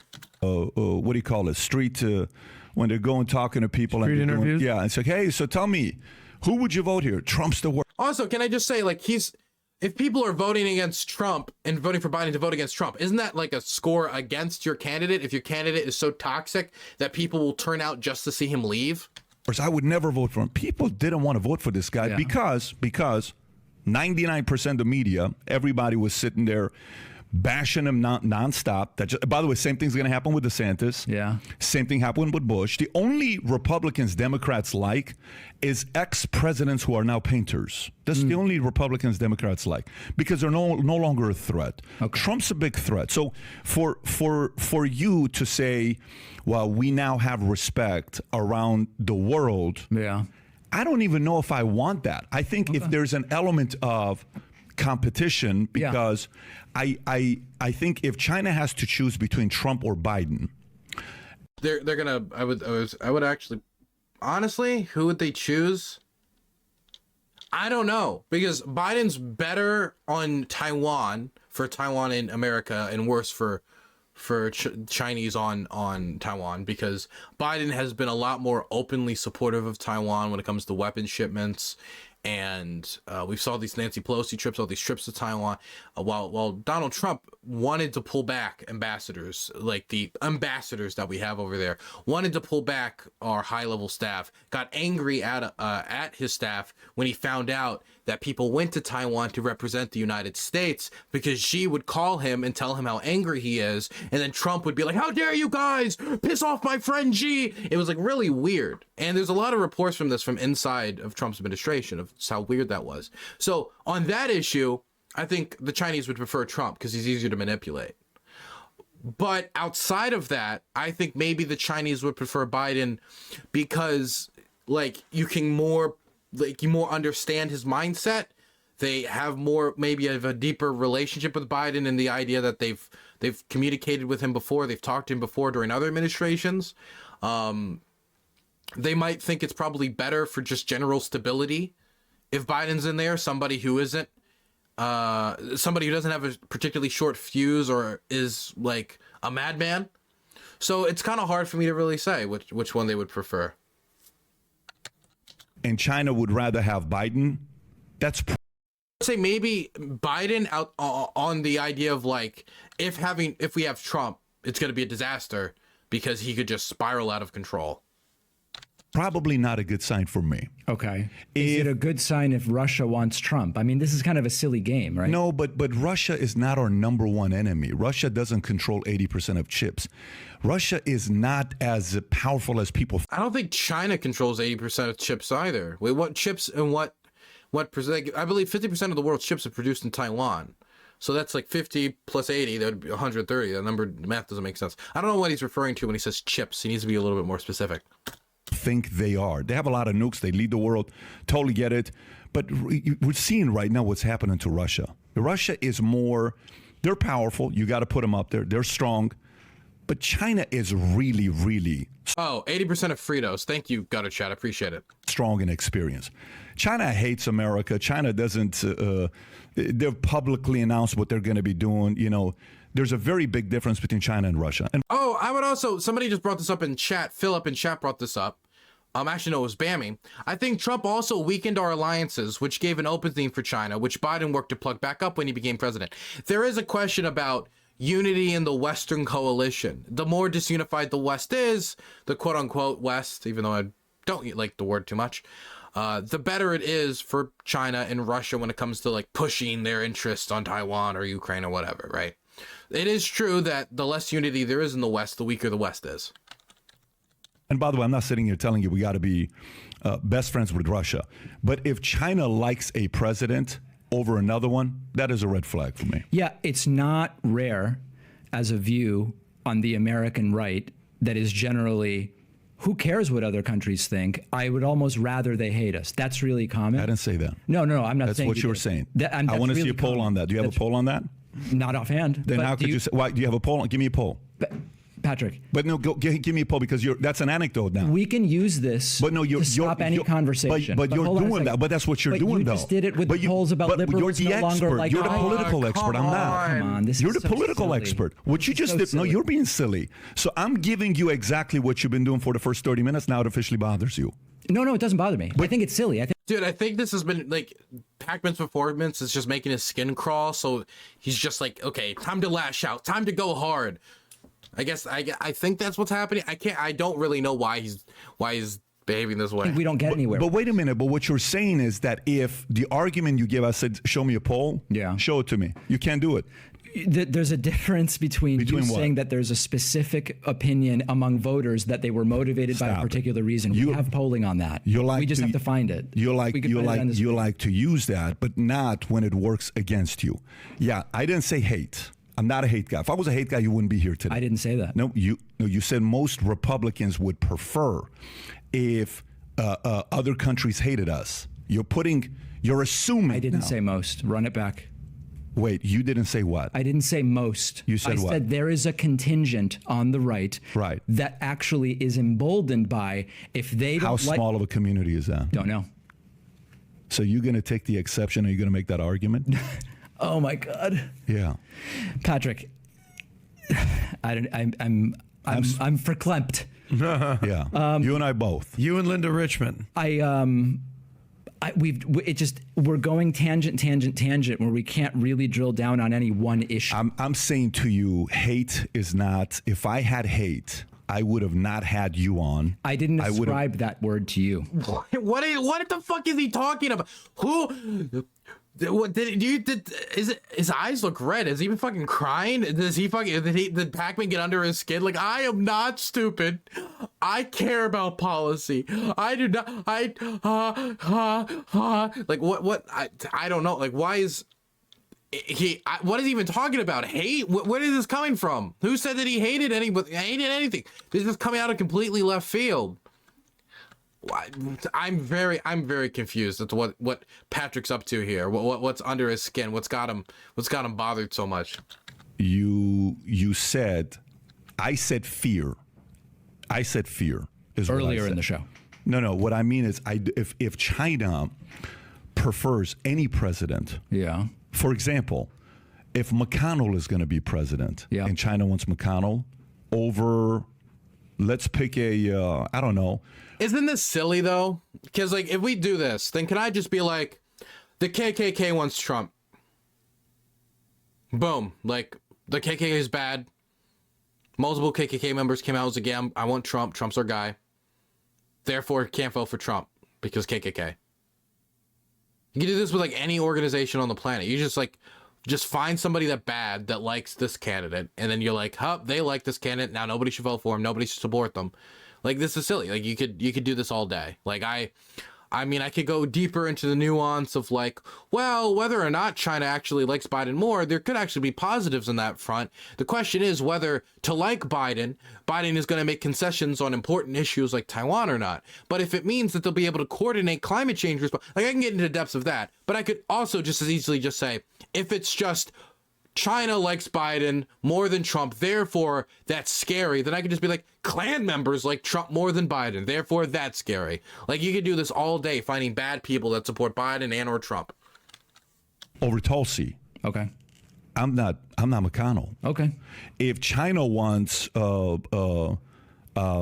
pick a what is her name, Liz Cheney? If China was Liz Cheney over Pete Buttigieg, I would be hesitant there. Okay. Because who is the number one enemy? Who is the number one enemy? I'm actually curious what you're going to think about that. I don't know about this is a part that I'm not asking polls. I don't know about the term enemy. I mean, I think in terms of adversary, I think it's Russia and China differently in different ways, as you talked about. We depend way more on China for goods that we enjoy being cheap because they're made in China rather than here. I agree. That confers huge economic power to China. Russia, in a different way, yes, it's the nukes. Yes, it's the more unstable leader. It's also alliances with countries where Russia's involvement can goad or pull the United States in ways that are both resource intensive and politically disadvantageous. So I think those are the which two countries? Give me. I mean, there's the Afghanistan situation. You could argue Russia. I mean, with Venezuela, there's issues there that are more economic, relating to oil, which we've talked about. It's less about products and it's less about supply chain with Russia, although with energy, Russia is a factor. But I think those are our two biggest adversaries. I don't know if the right term is enemy. I'm open to exploring whether that's the right term. Certainly adversary is the right term. I think I'm on the same page with you on whether it's adversary or enemy. Yeah. You know, keep in mind, I've never taken anything past ESL in my English, so the word enemy and adversary may have the same meaning to me, maybe a different meaning for you. Fair. It's opposition is how I see it. But I agree. But the part for me is if a country is overly comfortable with one and is afraid of imposing pain on them and kind of backs off a little bit, I want to know a little bit more. Do you apply that to every country or only the countries you're concerned about, like China? And what I mean by that is, I'll give you. I know what you're going to go to Russia. No, Trump. No. Go ahead. Forget about that. Yeah. I'm just saying, if Denmark prefers Liz Cheney over Pete Buttigieg, does that influence your thinking? Not necessarily. Okay, fair. Yeah. So what I'm getting at is, you're concerned not in general with the opinions. No, I'm saying my. Will vote against Danish interests at every possible opportunity. The main enemies. Denmark is not somebody. We don't wake up in the morning worry about what Denmark. That's why I asked the question. Yeah, and Denmark has never publicly said by 2025 we're going to be bigger than America and we're going to do this. Publicly. Keep that in mind. They've never said that. There's only a few countries that have said that. That's Denmark's fair. not one of them. So it would be fair then just to say your concern is not so when I say, hey, you know what? Spain, Portugal, Italy, France, UK, Argentina, Chile, Colombia, I give you those. They respect Biden more than Trump. That would not be a concern to you because they aren't the adversaries you're concerned with. No, I'm curious. I just want to emphasize that if it wasn't for the respect that Biden carried and the foreign policy experience he carried, that response to Ukraine and coordinating European, NATO, EU support for Ukraine to keep them in the fight as they fight for their freedom against the Russian invasion, I think the amount of resources that could have been pulled for Ukraine would have been much lessened. Whether it was Bernie, whether it was Pete, whether it was Kamala, whether it was Trump, any of these people. I think that Biden's particular personal experience with foreign policy really was impactful here. Definitely since he has experience in the executive branch as well. Here's where you're going with this. So, no, nowhere. I'm just. Okay. I have no hidden agenda. All I'm saying is this. Here's what I'm saying. Let's just say, for example, let's say, I don't know, SPF, Sam Bankman-Fried. Yep. if he got up on the pulpit and for 30 minutes said great things about you, and then you got up and said 30 minutes good things about him, I'm a little worried about you. Okay? So I sit there and I'm saying, interesting. I get the concept. Yeah. Yeah. That's all I'm saying to you. Okay, but it only applies because it's Sam. Interesting. Oh, God. Well, I guess, like, I will say that individual scam artists and, like, geopolitics, like, the difference there is a lot, right? Like, I'm pretty sure that China would prefer Joe Biden to say, like, literally Hitler. Because if Hitler was president of the United States, that would probably have bad omens for international stability, economy, the trade, all these things. But that doesn't mean I'm just going to be like, oh, well, I'm on this team now because they hate him more. It could be that they hate him because he's insane or he's a bad option for just the global stability as well as domestic stability. And I would say Trump is terrible if stability is something you care about.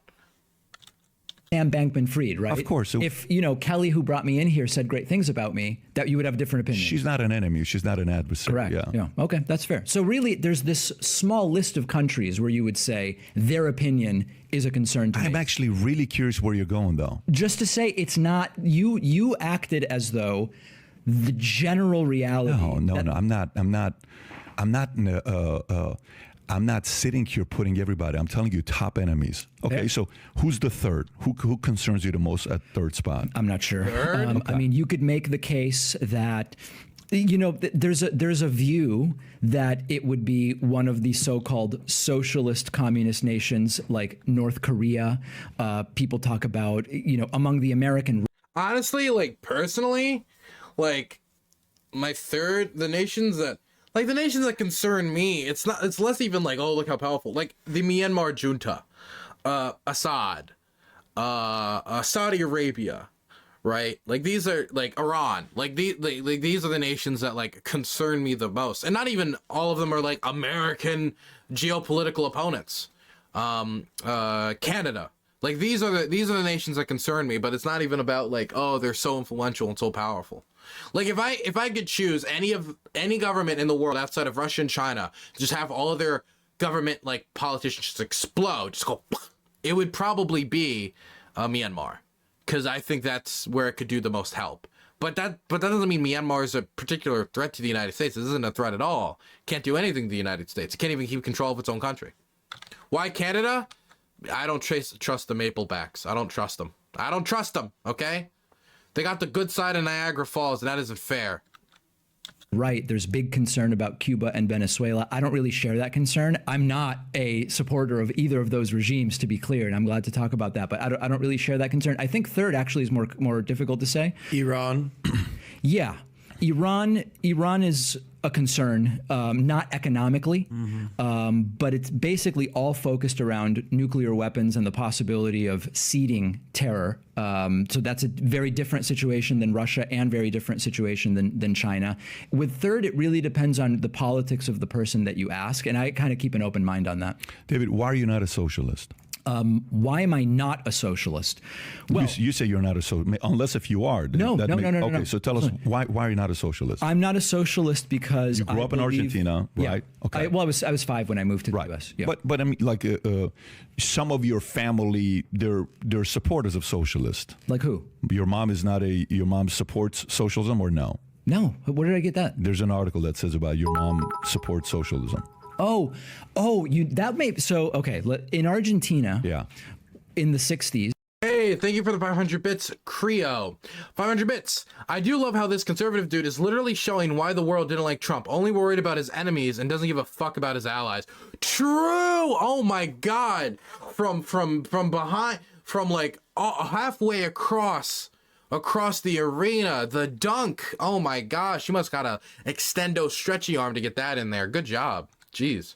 When my parents were kids, among the Jewish community, there were lefty socialist Jewish groups. They were sort of like nominally socialist, and they were cultural and etc. And my mom certainly was part of that when she was 12 and 14. But no, my parents aren't socialists today. That doesn't mean anything. I'm just because my mom's a communist. Yeah. No, I'm fine. I'm just curious of where that came from. Why are you not a socialist? I think that the market is a fine way to direct resources in the vast majority of areas, whether it's sneakers or... Hey, okay, so let me be for real here, okay?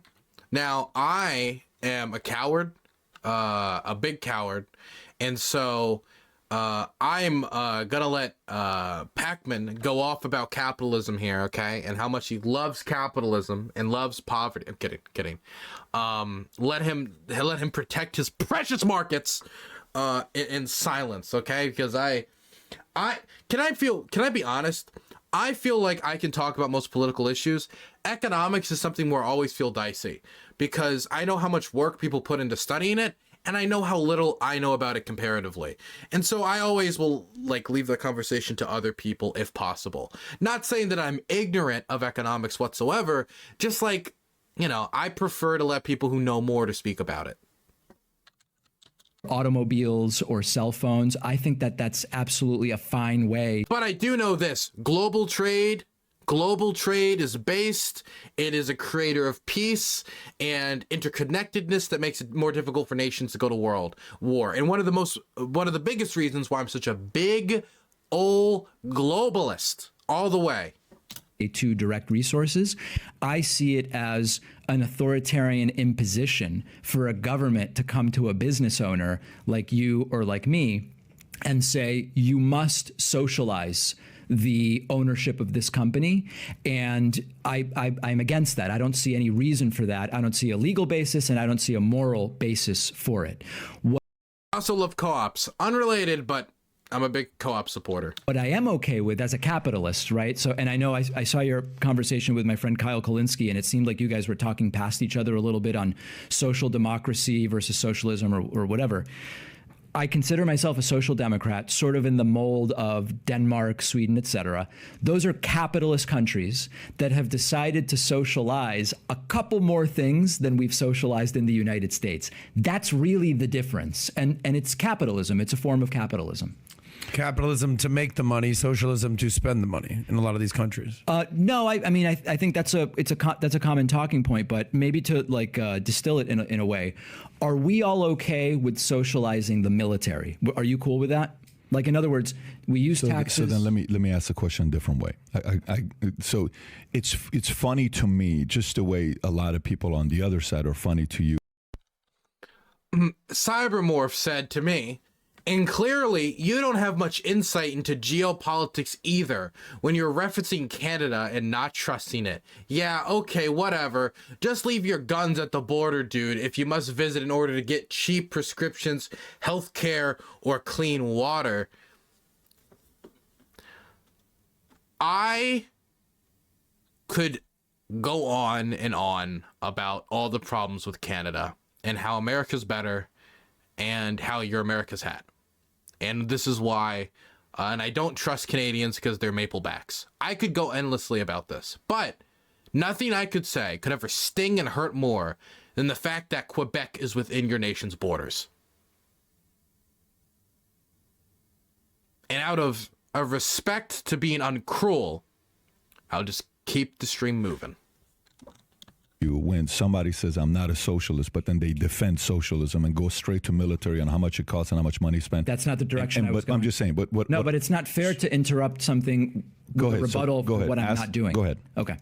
Are you okay socializing the military in the sense that we have one military run by the government, our taxes pay into it, and it's centralized, and that's the military? There aren't a bunch of different, there's not, Patrick's military, and if you want to pay taxes there, and that military might have different goals than the military in Texas, or that would be crazy, right? We socialize the military. We have, everybody pays their taxes.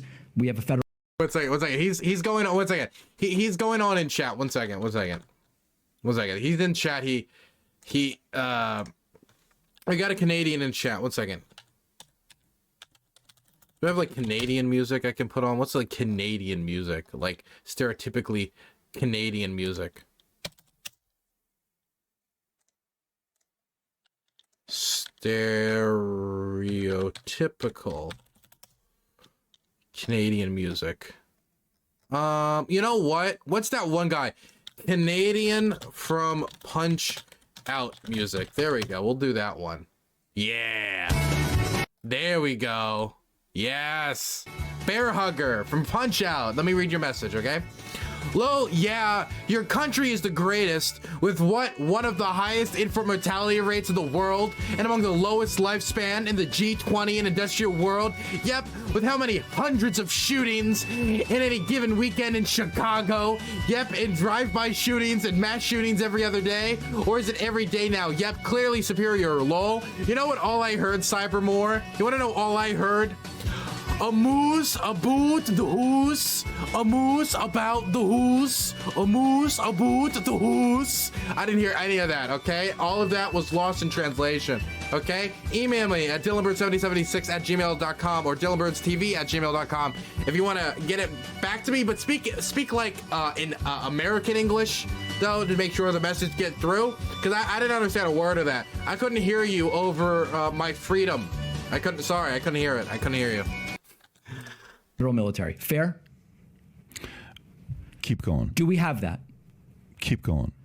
We can't make progress unless we establish where we agree or where we disagree. I'm curious to know where you're going with this. Well, but because you said that's not the argument you're making, so I'm curious to know where you're going with the that. argument I was going to make was not that we spend too much on the military. Okay, so I'm curious what you're going to say. Are you okay with the military being organized the way it is? We pay taxes, and then the military has centralized command, and that's the way it's organized. Is that okay with you at the federal level? That's the current system that we have here. And does it bother you, or is that okay?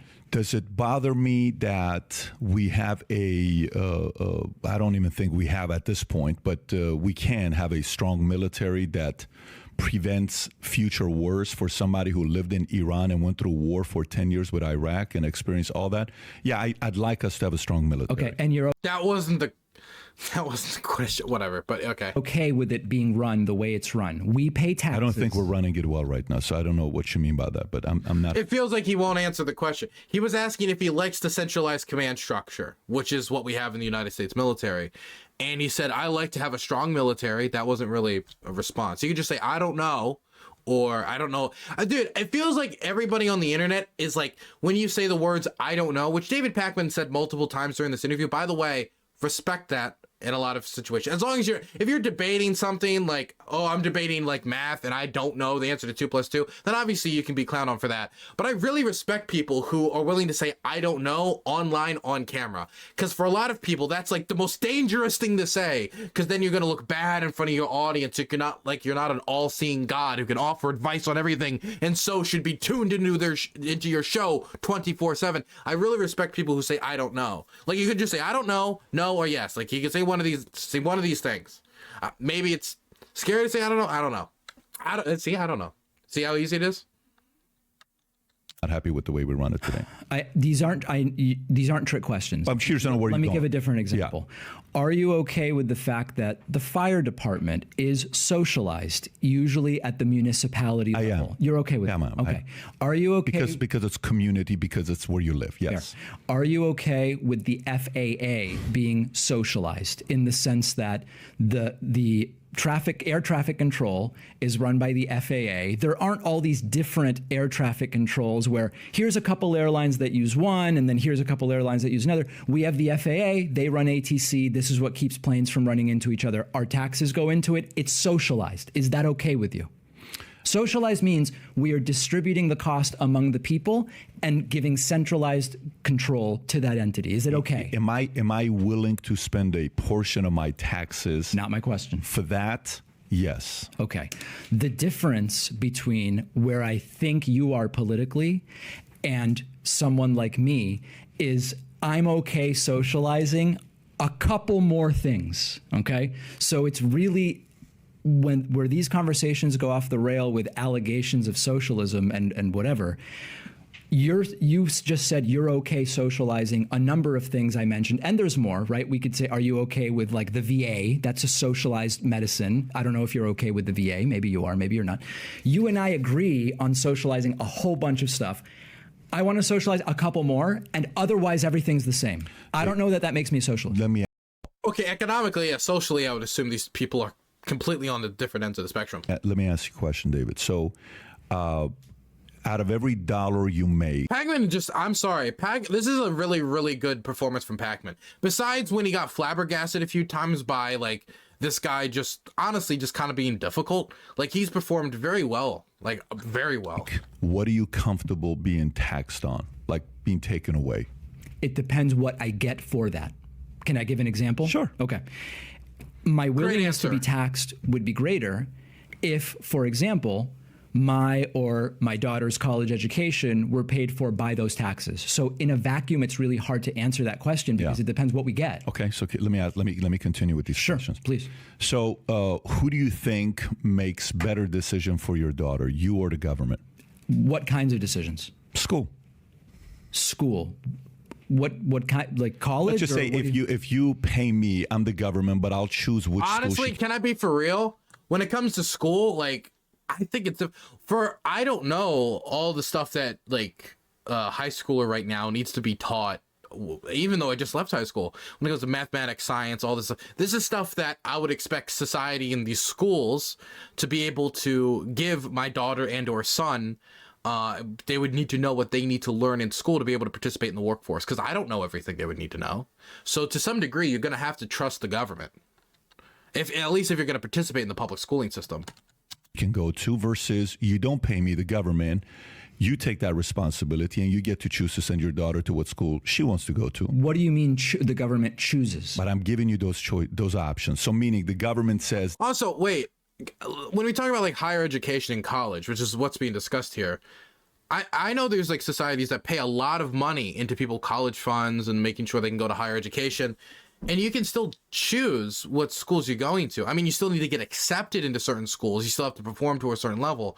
But as long as you can perform to a certain level and get accepted, you can choose what schools you go to. The government doesn't say, okay, you finished all your first education stuff. Now, if you want to go into college, you have to go to this specific college. At least that's what I don't know any educational system that works like that I would be in favor of. When you look at like when you look at Denmark, Sweden, Finland, Norway, those countries, which, you know, David Pakman was talking about earlier, you still have to test and get in. They'll just help pay for it. These are the schools that will pay the tuition for. Okay. You're talking college and university? I'm talking college and university. Okay. Yeah. So I'm assuming that's what you're talking about. You're talking public school. I didn't know which direction you were going. Yeah, but go back to when I asked you the question. I asked the question. I said, so what percentage of your dollar are you willing to be taxed on? Yeah. Not taxed on, just taxed. Yeah. And you said it depends on what happens with what I'm paying for, right? Kind of what you said. Okay. Sure. So do you think...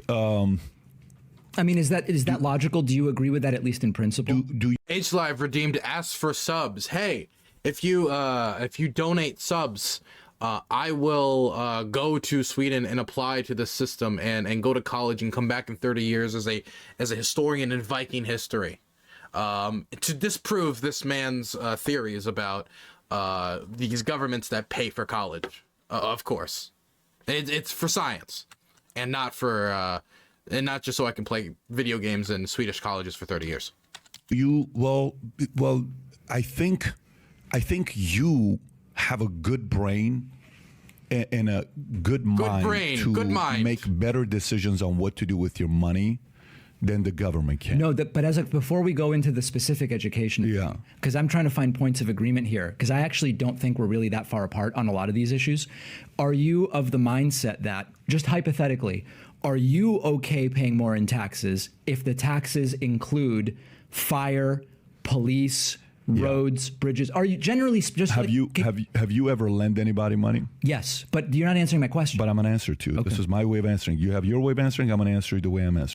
Alder just got a tier 1 sub. They said, here is one college. Yes, I can go to one college with that $5 tier 1 sub. I'm a Rhodes Scholar. Thank you so much, Alder. Alder is my sponsor for my higher education. I would like one college, please. So have you ever lent the same person? Have you ever lent money to somebody a good amount and they never paid you back? Fortunately not. Okay. Yeah. Did it. Cool. Well, guess what? Yeah. I feel the same way you do about giving money to the government because they haven't had a good track record of doing right things with my money. It sounds like you're saying the opposite. I'm saying I have not had an experience. Well, but you're wiser. Good for you that you haven't had that experience because it sucks. But here's the part. Have you ever lent your car to somebody and it didn't work out for you? No. Never happened to you? No. I have leases, and I just tell them, listen, I'm the only person who can drive. I don't even know if that's true. I just say, my insurance won't cover it. Have you ever allowed somebody to borrow anything from you? Yeah. Have you? Yes. Okay, give me an idea. Something, anything. Something like that they broke or something like Whatever that. Whatever you lent somebody. Oh, I'm trying to remember. And people don't really ask me for stuff very often. Like this is a serious question here, man. Like the world is relying on you giving the right answer. What here. have I mean, maybe when I was like 14, I lent somebody a Discman and they did. Are you a video game guy? Are you a gamer? Not really. So what do you do for fun? Bike, read, travel. You ever lent a bike to somebody? God, no. So you may not be. No, I've lent a bike. No, I've lent a bike. Okay, Yeah, I've lent a bike. So have you ever lent a bike to somebody? Yes. And they jacked it up? No. You've never had that happen? No. Then you're living in a freaking utopia. Dude, this guy, this line of questioning is just not fucking working. It's just not working. That's why you don't understand economy yet, maybe. I have undergraduate and graduate I know, degrees but that in part, economics. but that's concerning as well. Yeah. I mean, that probably means I know less in your mind, well, right? no, not necessarily. That just means you programmed. It's a different story to think in one way because that part. Yes. So when he went to college for economics, see, that taught him less about economics than getting his bike jacked up would have, because that means he was programmed by the deep state educational system. Okay, great. Agree with you. But that part is true. A lot of it with current. There's nothing more I distaste. I have a disdain for than just hatred of education. It's one thing to say I don't need to have a degree in this to be able to work in this field. I understand that. I definitely do. It's another thing to try to punch down upon somebody else for getting an education or try to disregard it. Artistic simplicity. Think of it, a tier 1B, it's over 20 months. How about a second college? Oh my God, Harvard and Yale? Wow, you guys are being very generous today. I ranked up 2 college degrees already from Artistic and Site Chat. Oh my goodness, thank you. My God. I was programmed and then deprogrammed. Well, when you got 13-1, that's a true monopoly of professors on the left to the right. That's a pure monopoly. But let me go back to the question, what I'm asking. You asked me the question, are you comfortable, as long as what they do with the money? That wasn't my question. What was your question? My question was, as a general principle, are you okay paying a little more if you get more? Same question. In my eyes, it's the same thing. Here's why the answer is no. Oh. Okay. The reason why the answer is no, I love your sarcasm. The reason why the answer is no is because if I give somebody a relative $1,000, okay, it's the last $1,000 going to give me. I'm telling you, bro, I'm going to pay you back $1,500 in 2 years. Yep. Never get it back. Okay. 2 years later, you come back to me. Hey, this time give me $5,000, but I promise you, I'm going to give it back 10 grand. Yeah. Okay. Here you go. 2 years later, he comes back up. Dude, this time I'm asking for 10, but I'm changed. Right. Mm-hmm. I'm good, bro. Mm-hmm. Trust me. I'm a changed man. Give me the money. Yeah. I'm going to fix it. If you give it the third time, you're an idiot in my eyes. We keep giving money to people with zero accountability, and we just keep saying, here, go spend this money. What money are you talking about? $1.9 trillion. But money for what programs? Any programs that we're giving money to that there's no accountability for is being wasted. Any one of them. Every single government program is not working. All of our money has been wasted. But where did these cops come from? Where did the fire department come from? Where did the roads come from? Where did the electrical lines come from? Where did the dog catchers and anything? Where did any of our services come from? Include military, include any of the entitlement programs that we have. Like which one? Include welfare, include food stamps, include any one of them. We can pull it up and I'll tell you right now, any one of them. What I don't understand is, what do you mean by there's no accountability? Can I give an example, please? Because I think what you're trying to say is that you don't know where I'm going with this is an issue. Well, because I'm sorry. The fact you can't decode my ramblings is an issue. I just don't think it's his problem. It's your problem. So what you're saying is you know exactly what happens with the money when you give it to when you pay taxes? No, I just don't understand what you're talking about. You really don't know what I'm talking about. Let me give you some examples. Can I just give one example and then we can open this up and you guys can have fun doing what you're doing? What I think you are saying is fool me once, shame on you. Fool me twice, shame on me. And I think what Patrick is alluding to is the fact that we are now at $30 trillion in debt. Okay. And the fact that we keep piling on this issue of like, I get it. We all need military. We need the police. We need the firemen. We need all these social systems. We need a social safety net. We need welfare. We need Medicaid. We need Medicare. I think what his point is like, hey, Cyro, thank you for the 500 bits. If your government is spending your taxes right, show your displeasure in elections. Due to taxes, the Dutch have the best road quality in Europe. Oh my goodness. Wait, are you telling me that the societies that have some of the lowest taxes in the world also don't have some of the best kept roads in the world? Like, I don't know, South Sudan? At what point is enough enough? Now we want to pile more stuff into our storage unit that is already filled to the brim, and we're going to keep piling and piling and piling more. And at what point is he saying, can we stop funding the government this way? Because it's not a good look for us, because we're at 31, 32, 35 trillion. And what he's saying, I think, is like, we're going to have to make some cuts and make some adjustments. Okay. And you're saying, let's double down. Let's keep adding some to this stuff. I didn't say that. No, I'm like, you want to add more systems, you said. I think you said I want one or two more. No, but wait a minute. You really didn't understand what I just said. Did he not understand it, or did I not? I'm asking you. I want to get to. Hey, we got a hype train. Oh my God, how do I pronounce that name? I have no clue how to pronounce the name. I'll just say F. F, thank you so much for the tier 1. I don't know how to say that name. I'll just call you F, okay? I appreciate your tier 1 getting us to 94% on the level 1 hype train. I think that's the first hype train of the stream, actually. My goodness. Can say fra like new? Okay, got you. I'm just gonna call you F, okay? You're F. That's your name now. Get used to it. Thank you so much for the tier 1 sub. And if anybody else wanted to sub, now would be the time. Just a very specific example of a specific program that you're displeased with. Buddy, anything. So you're against all government programs. I didn't tell you all government programs. So which ones are you against? If you give money into programs that you're coming out saying, hey, we're going to spend $88 million for this. Okay. If you want me to pull it up and we can go through expenses and tell you which ones works and which one doesn't, we can do that as well if that's what you want to do. But if you constantly come to me for more money, let me just put it to you this way. Yeah. What does it mean when a company or an individual is in debt $200,000? When a company or an individual let's just say I'm in the $200,000. Okay.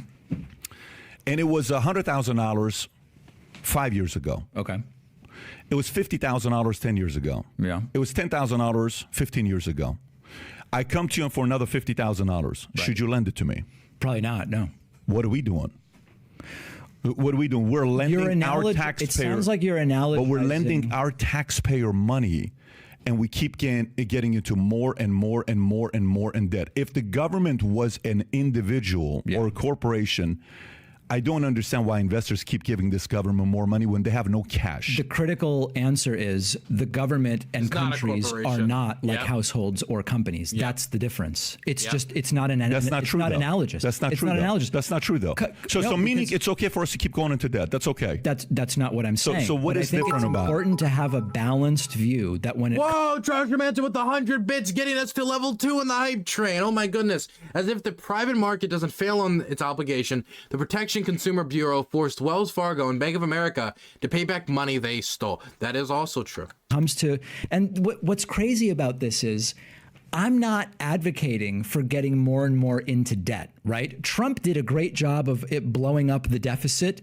The deficit, we still have a positive deficit. It's slightly lower. Notice I didn't say Biden. Republican or Democrat. I'm telling you, I'm not supportive of it, period. Presidents, generally speaking, increase the debt. But first, he's got to let Pakman finish. He's got to let Pakman finish. He's got to let him finish, because Pakman has said that making the comparison between a household and a nation is just not comparable. The social contract is different. The way economics work on a personal basis when it comes to debt and a national basis when it comes to debt and the power of the US dollar, it's incomparable. He's got to be able to, you got to let him lay that out.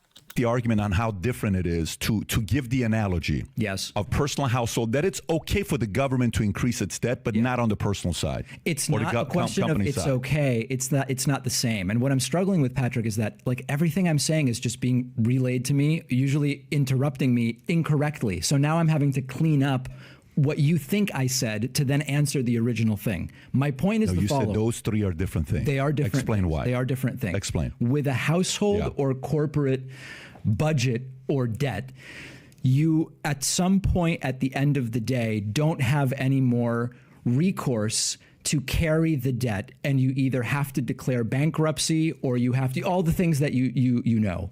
With a country, of course, if the economic growth becomes decoupled from the growth in the national debt, that is a problem. We've seen it in many, many countries. But in the United States, and again, I'm not saying who cares about the debt or the deficit, but I think we have to appreciate that there's a difference. If your economy keeps growing, if that national debt grows more or less in parallel with the growth of the economy, and it continues to be backed, you don't get to that day where there is the you're now being evicted crisis that an individual has. That doesn't mean, let me say this one more time. I'm not saying the debt doesn't matter. There are people who say it literally does not matter. I'm not saying that. Here's the question. Okay, so but let me kind of try to give the point of the example I want to give to you. Yeah. So what is a sign when an institution keeps increasing its debt? What sign is there? So if I keep getting fatter, is it because I'm a big bone person, or it's because I may have a bad diet and not exercising? What do you think?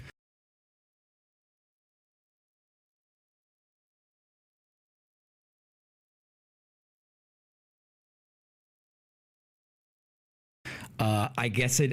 You need polls. I forgot. You personally? No, I guess I'd have to ask your doctor. I don't know. If you're a small bone guy, you don't seem like you were big when you were. Have you ever been 200 pounds? No. Okay. No. So if you all of a sudden next time you come on the podcast, you're 250 pounds, you should would I be worried concerned? about me? You should be concerned. So can you accidentally become 250 pounds?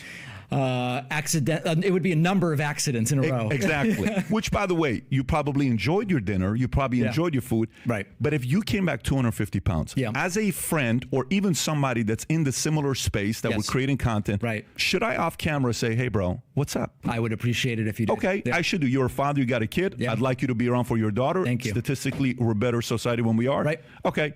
So if you come to me and... I like that he justified him wanting him Pat. I like that he had to justify wanting Pakman alive, saying like we're a better society when fathers are around for their daughters. It would be bad if you died for society. I like how he had to justify him not wanting like I thought that was funny. Doesn't have to justify to his audience. Just quickly, this is why we don't want Pakman dead. I'm smelling bad. I'm not shaving. I look like crap. I have nothing. And I'm getting worse week after week after week. Should you question and say, Pat, is everything okay? I think so, yeah. I think it's a good idea. These are fun examples. I'm trying to have fun with you. Different than what we're talking about. If a country keeps increasing its debt year after year after year after year after year, should we not be concerned? We should be concerned about whether we're spending money in the right ways. We should be concerned about whether we're collecting the right amount. But let's give them another $1.9 trillion. I'm not saying that. That's the thing. You know, I don't. But you are saying that because you said the only difference when you went to your example of. Okay, here's my problem with this. Because if I was to ask this guy, should we give more funding to the IRS since it is basically the only government program that we know that if we give more money, it will bring us back more money? That the IRS is understaffed, it does not have enough supplies, and it lets so many tax dodgers and billionaires and rich people take their money and put it into offshore bank accounts and get away from taxes, while us, the people who can't hire the lawyers, sit here and have to pay our taxes. But they don't.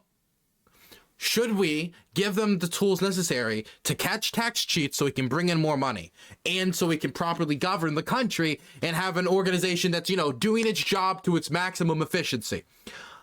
But the Republican Party has been doing everything it can to undermine the funding for rehiring people, as in people are about to retire out of the IRS and they need to hire agents to replace them, as well as the hiring of new agents that would be necessary to bring it closer, not even to the level, but closer to a level of IRS agents that could be manageable, considering how many people are paying taxes in this country and how much information you got to sort through as an IRS agent.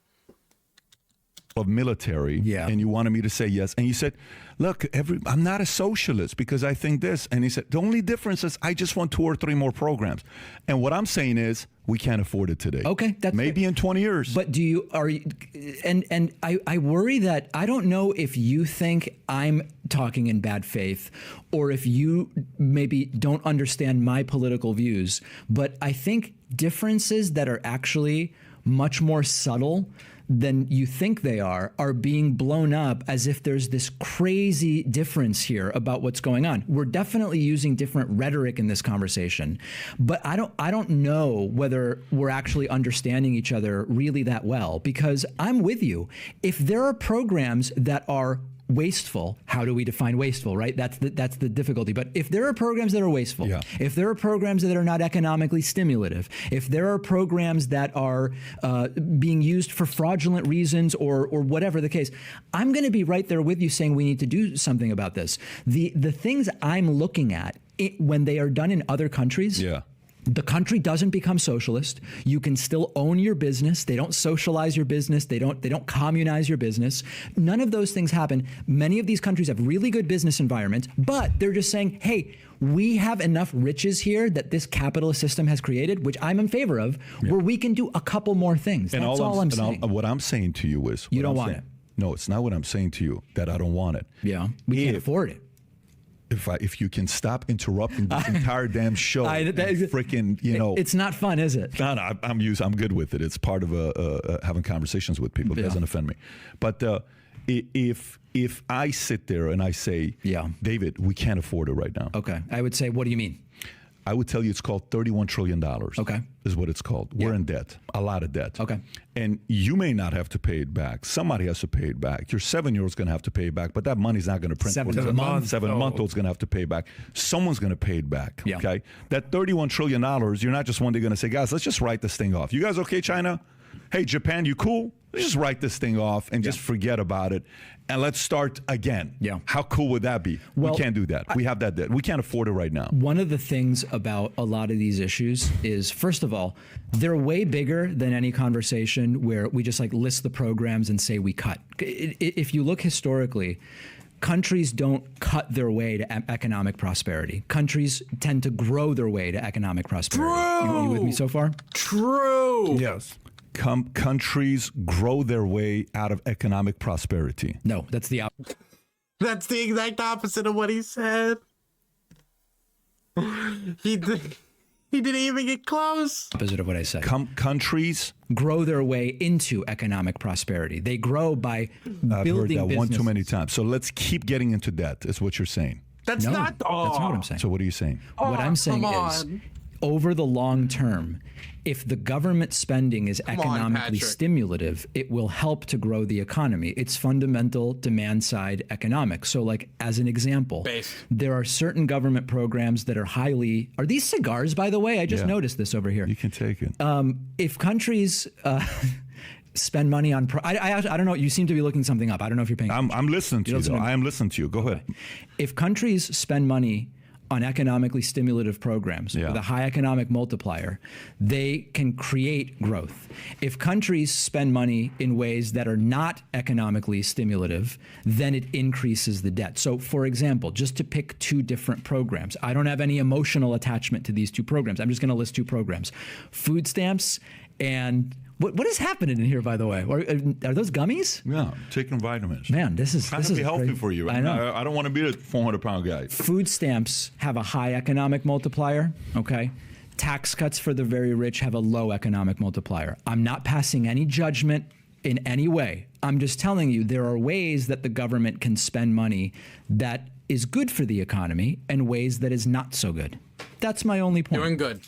What were the two programs you said you wanted to add on? I think we should have some kind of minimum level healthcare system for everybody. And it would actually be cheaper than what we have. What we have includes people that go to the emergency room as primary care, which is insanely expensive. Sometimes they don't pay their bills, and that leads to everybody who does have health insurance is just absorbing that cost. It would just be cheaper if we provided everybody some basic level of care. And we're not even, dude, the amount as a nation we spend on healthcare is more than basically every single other nation as a percentage and as a total sum, right? Every other nation that's developed to the level that we're developed, right? It's crazy, absolutely insane. Not only that, but because of the amount of people who don't go to the emergency room. For example, everybody was really like up and at 'em, like outraged about the recent Mr. Beast video. I'm not angry at Mr. Beast. You cannot get me angry at Mr. Beast for helping 1,000 blind people get their vision back. There is no way you can drag me around and make me think he did a bad thing there. What he did was good. The reason why I was angry at the video, not because of anything he did wrong, but it was the same reason why Hassan was angry at the video, was because you looked at it and you were like, God damn, that was 1,000 people who could have gotten this surgery and seen better, gotten their vision back, and they just didn't happen.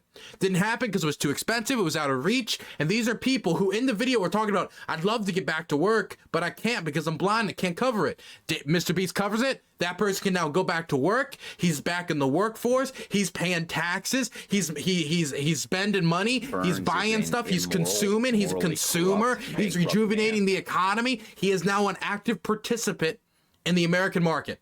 And he's helping. He's helping. And that is what would be really helpful with a lot of these cases is people are getting treatment so they can go back to the health, back into the workforce, and people getting preventative care so they never have to leave the workforce in the first place. That type of stuff, we need to reform our healthcare system to cover that. Not only for the economics of it, but just the humanity of it as well. The idea that somebody completely, and many times completely free of their own decision making, get hurt in some way, either because of a drunk driver or because of they call it COVID or any of these things, that can ruin them, make it so they lose their home, lose their car, lose everything, is immoral, deeply immoral in the richest nation in the world. OG Hamza Prime, thank you for the tier 1 and being sub for 4 months. And don't let anybody tell you that the richest nation that has ever been in existence ever, which is what the United States is, cannot cover its people's health insurance. I refuse to believe that. There are states that have done it. I think that's just a basic thing. And secondly, I would like to socialize some aspect of paid family leave, parental and maternal. Not hugely expensive. It's economically stimulative. You can have more people join the workforce because their kids are actually being looked after. Not to mention, of course, the people that are going to be working as daycare centers will be directly getting that money from the government as well. So that's directly creating jobs on top of it. In the sense that when other countries have done it, they find that productivity ends up being higher when parents return to work, and it's been widely studied. These are just like two things. We're already paying for most of them, either in terms of productivity losses or through the healthcare that we pay for to absorb people who don't pay and use the emergency room. It can be done, revenue neutral. What percentage, like if going back to it, with what we have right now, the way it is today? Yeah. Swear to God, if he asks, what's your perfect percentage tax on taxes again, I can't, because nobody has a number for that. That's like, how many people are you willing to have die to beat Hitler? Like, I can't give you an exact number, but I believe the struggle is righteous. I believe it was a good thing to do. Like you're not going to have an exact number. You're not. Like, if I was to say what percentage, like if I was to respond to him, what exact percentage should taxes be decreased by, he wouldn't be able to produce a number. What percentage of your dollar are you comfortable paying in taxes? 1%. Really? Less than Abe Lincoln imposed. No, listen, by the way, I'm not going, this has nothing to do with what I'm telling you. Yeah, I know. Pulled up a different story. I'm not going to this. But what percent are you willing to pay today? If you want me to like do like a vague kind of swing in the dark, depending upon that the government does everything that I think a government should do, I'm thinking like getting close to 50% would be comfortable for me. If we're talking about them covering everybody's healthcare, like if I don't have to care about my healthcare costs, and I don't got to care about daycare, and I don't got to care about all these programs that I think the government should cover, then I would be able to live off of less money, and so I would be comfortable with that level being taxed. I mean, if we're just swinging in the dark here at like random numbers, and I'm thinking of my dream world, right? But we also don't live in a dream world. I am not a high tax guy. Okay. What's high tax? High tax. I mean, listen, I don't want to get too much into my personal finances, but like I don't like that. I'm not auditing you, bro. I don't just like asking that. You simple questions. I don't like that close to half of my income is going to tax. You don't like that? I think it's too high. I think it's too high. So what do you think is reasonable? I am more personally comfortable with that as long as the government also reciprocates through services, healthcare, police, fire department, etc. I'm comfortable with that because if they couldn't reciprocate that, let's say they had less money and they couldn't reciprocate those services, I would have to go out and pay for those services anywhere, just in the private sector. Oh man, does it include healthcare in college or not? I don't know. Yeah, just give a number though. Like for example, South Africa. Some of the worst policing in the world is in South Africa. Abusive, corrupt, literally giving guns to gangs. Like if I went to South Africa and I paid less taxes because less money went to the police, right? Assuming that's the scenario, right? I would not be comfortable with that, even if I had, you know, less, even if I had more money, because I would feel less safe. And I would then have to take that money anyway and go pay for private police to watch my neighborhood. You know, I say it doesn't. Say it doesn't. That's no on you. healthcare, no college. No healthcare, no college. Yeah. What we have today. I would love to be in the 31 total. Just so you know, we're on the same page there. Yeah. Okay. So for me, the difference is the following. Yeah. One time I'm doing a podcast. I don't know who I'm doing a podcast with. Anyways, this was like a year and a half ago. Sounds explosive. And then no, it wasn't explosive. Actually, you know what I like about podcasts like this? Yeah. It makes me go. Cody Long in chat just said that Pakman is one of the least honest actors in the political space. Honestly, I feel like he is acting pretty honest here. I don't know what he's doing here that's dishonest. I thought he's been doing a pretty good performance. Can I get a quick poll in chat? One, if you think Pakman's doing well, and two, if you think he's being dishonest or he's doing badly here. I just want to know. I just want to see a quick chat, a poll in gutter chat and site chat. I want the site chat to participate as well. Wow. Now, you can only see site chat if this is on YouTube afterwards. I see a stream of what I've only seen 1, 2 in gutter chat. There's a 1.5 there, but that's a million ones. That must have been at least 60 ones. Yeah, no, you guys think Pakman is doing very well here. Okay, got you. Research a topic. So one time we did a podcast about taxes. And how taxes at one point 90%. It was 90% taxes, and it was like for a long time. Ronald Reagan. He wouldn't do more than 2 how movies Hollywood a year. was. This is what they're doing. This is what it was like. So you're talking about a 90% marginal on the very top incomes under Eisenhower, Correct. right? Can I make my point without you freaking intellects with degrees to interrupt this freaking high school graduate? See, that's ad hominem. Okay. All right. So let me go back. What is this? Anybody just heard Dylan Burns say he was angry at Mr. Beast for curing 1K blind people and agrees with Hassan. He was really like up and at him, like outraged about the recent Mr. Beast video. I'm not angry at Mr. Beast. You cannot get what I say. I'm not angry. I'm gonna Danabo. My editor just wants me to fail and crash and burn. To this with these two Jews bullying me right now. So we're talking about taxes. Sorry. Yeah. Okay. So let me go find out what's going on with taxes here and the history of it. Okay. So we send our research team, and I said, send me anything you can on taxes. You can assume this was like a very exciting 2 weeks of my life. Sure. Just studying taxes. It was awesome. It was a great experience. I can only imagine what it's like to want to be an accountant. It's got to be like a, fascinating experience. High suicide rate among accountants, Do you know what happened? The one data that came about on when taxes got started, the history of tax, the whole story, what year it is, all this. I'm not going through that part. But I wanted to find out because a lot of people on the left say you can't compare governments to companies to, families. You right? can. It just might not be useful. But meaning it's not the same thing. You can't do that financially, all this other stuff. Yeah. So you see the Lincoln thing that, story pops up where, back in 1861, this guy goes up and says, hey, U.S., we kind of need some money. Yeah. This war was so expensive for us. We're going to have to tax everybody 6%. Yep. But I promise you, when we pay it off, we'll stop taxes. Mm-hmm. Do you know what happened? Well, after they paid it off? The taxes didn't end. No, it ended. Oh, they did end. Let me read it to you. Are you talking about the 3% or the 6%? So watch this here. Okay. On August 5th, 1861, Lincoln imposed the first federal income tax by signing the Revenue Act. Strapped for cash, which the government is kind of like, they don't have cash. They're in debt. Yeah, so they need cash just like a corporation or family. We don't have cash, so we need some debt. Yep. With which to pursue the Civil War, Lincoln and Congress agreed to impose a 3% tax on annual incomes over $800. As early as 1861, Lincoln had began to take stock of the federal government's ability to wage war against the South. He sent letters to cabinet members Edward Bates, Gideon Welles, and Salmon Chase requesting their opinions as to whether or not the president had the constitutional authority to collect duties. According to documents housed and interpreted by Library of Congress, Lincoln was particularly concerned about maintaining federal authority over collecting revenue from ports along the southeastern seaboard, which he worried might fall under the control of Confederacy. The Revenue Act language, Okay. According to the U.S. Treasury Department, the comparable minimum tax income in 2003, after adjustment for inflation, would have been around $16,000. Congress repealed Lincoln's tax law in 1871, which means there was no more taxes. But it came back up, obviously, in 1909. So this is an example of a story where we need some money. Mm-hmm. Let's go to the people. The people say, listen, here's some money, but I hope this stops. It's going to stop.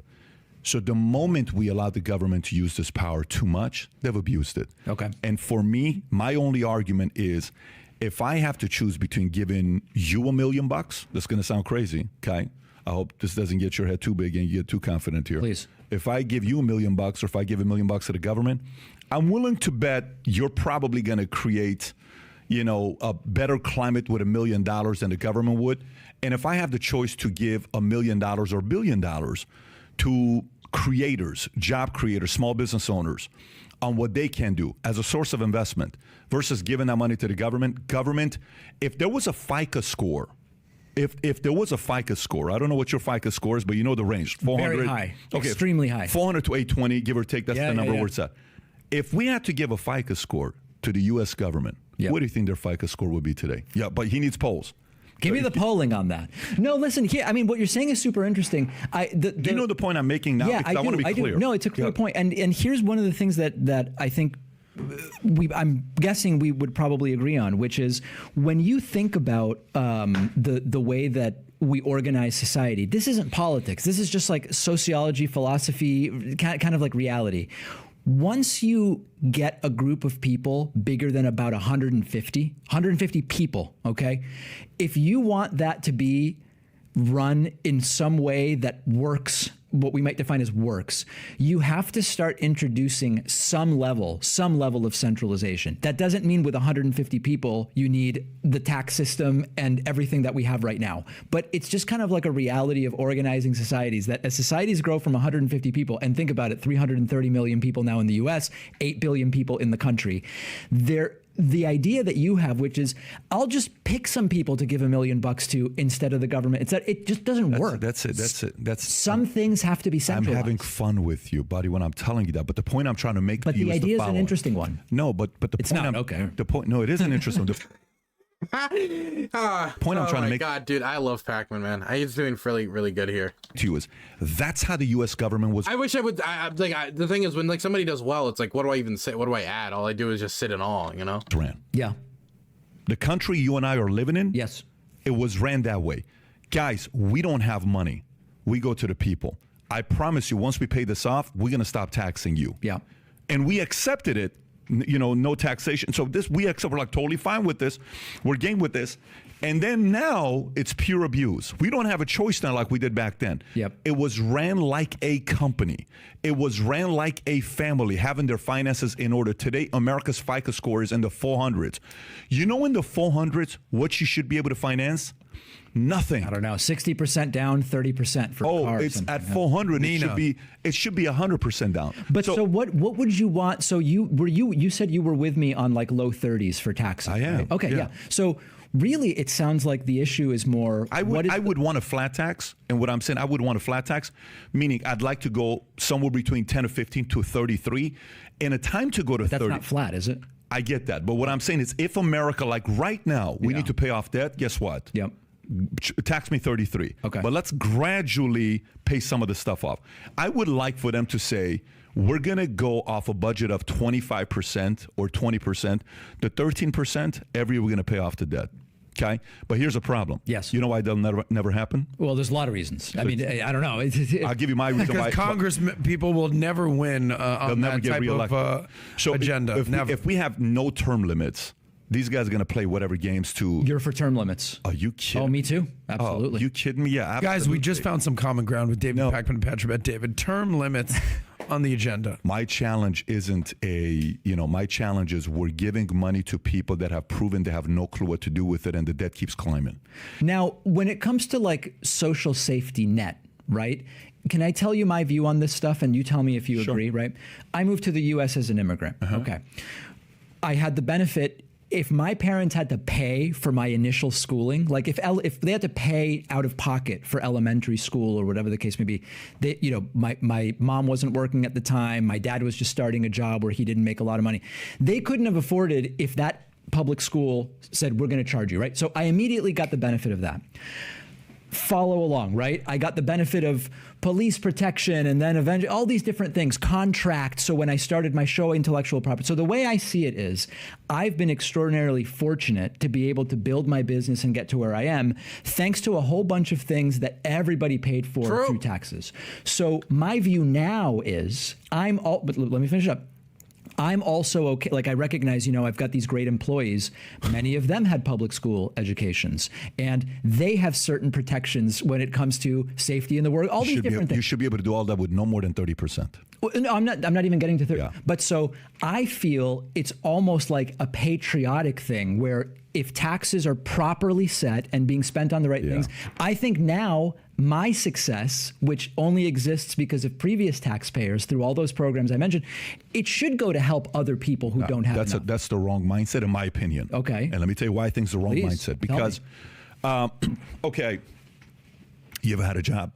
Have I ever had a job? Yeah. Well, yeah. No, you don't have a job right now. You're a business owner. Have you had a job? Oh, yeah, working for a corporation? Yeah. Okay.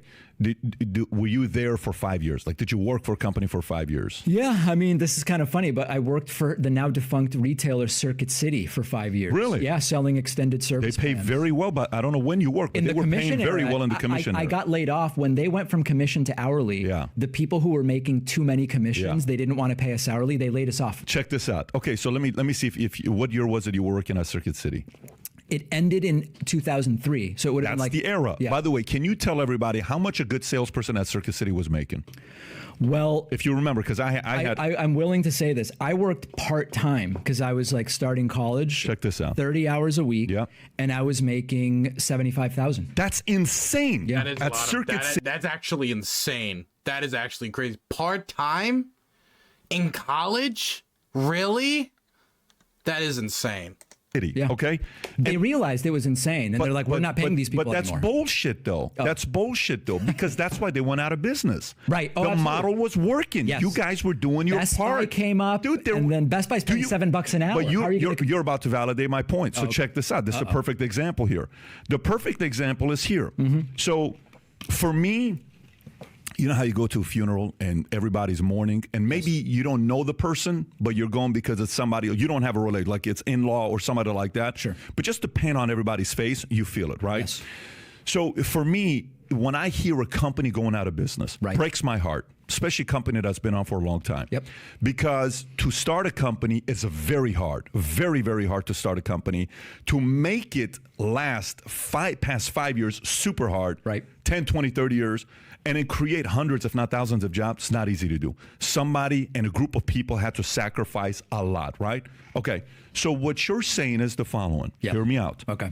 So the people who started Circuit City, okay, those who started Circuit City, those who paved the way before you, and they came and they crushed it, and now there's new management, and now because the people before you paved the way, you should accept lower salary to give back to the people that paved the way before, but it's not the people before that paved the way. It's the people today that are running Circuit City. You're actually not giving back to the people that paved the way. You're giving it to the idiots that are running Circuit City today. That's what's going on in America today. Meaning, you and I love America. I lived in Iran 10 years. I lived in Germany 2 years. I was in the military, and I come from a family politically on complete opposite sides, but I love this place. It's an amazing country. My responsibility... Okay, for me, this analogy doesn't make sense, because if Circuit City goes down, it's like, whatever. Best Buy, there'll be other options you can go and work at. If the government goes down, there is no other option. then we all start killing each other. Civil war, governmental collapse, failures of basic services like police departments, the IRS, firefighters. Like, there is no like, oh, damn, I guess I'm going to go work down at the other Best Buy because Circuit City is gone. With the government, it collapses. You don't, like, all the basic services collapse. You can't get your garbage taken, and then you're just screwed. And then what? Does it all get replaced by the private sector? We're just going to assume the private sector is not going to take advantage of the fact that people with diabetes or other problems with their health are captive audiences, and they can drain as much out of them because people will always choose spending as much money as possible over dying, even if they're not being given a fair shake. Because that's true. If you're a captive audience, I will pay whatever is necessary to keep me alive, even if they're stealing all out of my pocket if I have no other option. And that's what's happened with a lot of these healthcare companies. We do not want to allow all of these things that the government is doing currently, whether it's police department, firefighters, to be taken over by the private sector. Because when the private sector was dominated by firefighters, it was terrible. We had fire departments fighting each other, fist fights on the street over who's going to get the contract over protecting this house, over who's going to take care of this house if it catches on fire. And they fought so much that they would distract themselves with fighting instead of actually putting out the fire when a fire started.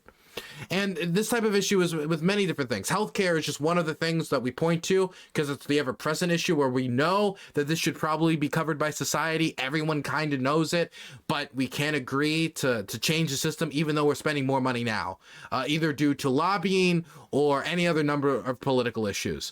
And so how are we going to start covering these things? We all seem to agree that need to be covered. Not everybody, but most people agree. If we're going to be taking more money away from the government, how are we going to keep maintaining the basic services we're doing now if we're going to be taking all this money back away from the government? There is no other option. And so this is cool when we're talking about a specific business, but there is no like Circuit City equivalent to the United States government. There's the United States government. If it's gone, there's no other choice. There's no other option. On how I can contribute to society isn't through paying taxes. It's through creating jobs. It's through, when I pay my taxes, I paid a lot of taxes this year, a lot of taxes this year. Last year was a lot of taxes. I've been paying a lot of taxes, period. So, but for me, when I pay the taxes and I ask, where did that thing go to? Okay, what happened with that? What are they doing with that? If they're doing such a great job with it, why does the debt keep going higher? Why are we, keep not seeing any kind of return? Things are still same thing. Both of them are now asking to raise more money. Oh, it's only the left, the Democrats that just want to go. No, that's not. It's both of these sides who are part of the same camp. Another 1.9 trillion, another 2 trillion, another 2.7 trillion. I'm not for it. Okay. So all I'm saying to you is, the same way the Circuit City folks ruined a great job you had making 75 grand, you're working 30 hours a week. Yep. They came, the new management decided to change the compensation structure that was working. That's the perfect example of how Circuit City went out. There's no equivalent. There is no equivalent between a company and the United States government. I mean, maybe Amazon. Like, I would have to think of a company that's so gigantic that if it would collapse, like, there would just be no other alternative, like too big to fail, right? The government is too big to fail, but it's also the only option. There is no other alternative for the United States government, unless we're going to say Mexico starts taking land, Cuba, I don't know. So it's just not comparable. Out of business, same thing that a lot of politicians are doing today. Yeah, it doesn't seem at all analogous to me, but Actually, there is another option. You could do, like, let's say America collapsed. I guess you could go to Ukraine or UK, because that's where I would go. Isn't that hilarious? If America collapsed and I couldn't stay and fight for whatever reason, even though I'd probably want to, considering the situation. If I had to, I'd probably go to Ukraine, because I just got a place to stay there. I know people there. It's pretty funny that I would flee America for a war zone. But there are other options, but all those options are us abandoning the United States, which I assume none of us want to do because we all love this country a whole lot. Love talking about selling extended service plans, so we can stay on Circuit City if you want. But in all seriousness, it doesn't seem analogous to you. It doesn't really seem. Oh, really? So let me ask you a question: why did Circuit City go out of business? Well, let's see. I'm thinking back now. They went out of business because when they switched people from commission to hourly, they got rid of the people that were doing really well because they didn't want to pay us the hourly equivalent. Oh, wow. So they got rid of the entrepreneurs. They got rid of the... So it's not analogous at all. They got rid of the people that are self-motivated people. Got it. So that is actually the perfect example because they changed the comp plan. They increased taxes for the people that were working. That's not at all analogous. They didn't increase taxes. They just laid me off. Did the $75,000 people make $75,000 again after they changed the comp? No, they did not. At a different job. Not at Circuit City. Not at Circuit City. You're laughing because you see the point. They left to a different place. But then you got a new job and started making more money. But the point is, this is why people leave California. At Dylan Burns TV, you do realize Ukraine is one of the most corrupt countries in the world. Bagheera 95, Ukraine does have a problem with corruption. Absolutely. When I was there, I mean, they've made improvements. For example, they've made improvements when it comes to policing, when they've gotten rid of certain very corrupt, very abusive police wings in Ukraine since the Euromaidan. They've arrested more people on corruption. They've made improvements. They haven't made enough. The main complaint from Ukrainians, I've directly been told, is the issue of corruption. Now, a lot of people try to extend that to say that, like, the tanks we're giving them are going to be smuggled out of the country, which, just, like, imagine the logistics of that. Not to mention, it's, like, public, the amount of tanks we're giving them. If one just disappears, that is going to kind of be a problem. But the issue of corruption is ever present in Ukrainian society. Absolutely. There wasn't a lot of, like, personal corruption. Like, there was never a chance where I had an officer say, hey, Dylan, you want to get through this checkpoint, you got to give me some money. I never had to engage in corruption personally. But that isn't to say that that doesn't happen or that corruption isn't an issue in Ukraine. But I think some people kind of view it like it's, like you walk, if a cop pulls you over, you just give him a $5, you keep going. That's how it goes. You know, they're shaking you down. Which wasn't my experience, at least in Ukraine. Obviously, I'm a foreigner. I don't live there. I kind of stick out a bit. Actually, I was told I don't stick out. Like that I'm noticeable, but like until they talked to me, a lot of them didn't even know I was a foreigner because I was wearing sweatpants all the time. Because I wasn't like dressed like a foreigner, I guess, too much. I was wearing sweatpants all the time. But I mean, the corruption is a major issue, absolutely. But I don't understand why the country being corrupt means I wouldn't want to live there. Like, I never had to engage with that corruption personally. And because I'm an American and the amount of money I have in Ukraine goes a lot further, I don't think all the issues I would have in Ukrainian society that would affect people negatively when it comes to corruption, definitely since I've already gotten through schooling, would probably be a big issue in my life. The only one I could think about is probably policing, which would be probably the major issue I would deal with. But as long as I'm staying out of the way of law enforcement or I'm not getting in trouble, you know, I'm not like, I don't know, snorting crack, then I think I'll probably be fine. But corruption is a big issue, but I don't think that would necessarily affect me deciding to go back or not. California. I was just gonna say, isn't that exactly analogous to people getting the hell out of New York and California? That's instead of high tax states to come to low tax states. So, I mean, we can talk about high and low tax states. The effective tax rate, especially if you own cars and homes in a lot of places, ends up being very close. Stay on Circuit City. Let's get off of Circuit City. No, I don't want to get off of Circuit City. Stay on this point because that is the point, though. David, that's the point. But I'm trying to have a different conversation. I'm sure you are. I'm trying to stay on this. But not because it's a more advantageous conversation. Because you're saying it's not on that. I want to know what was the biggest move forward when dealing with corruption in Ukraine when it comes to police and police abuse.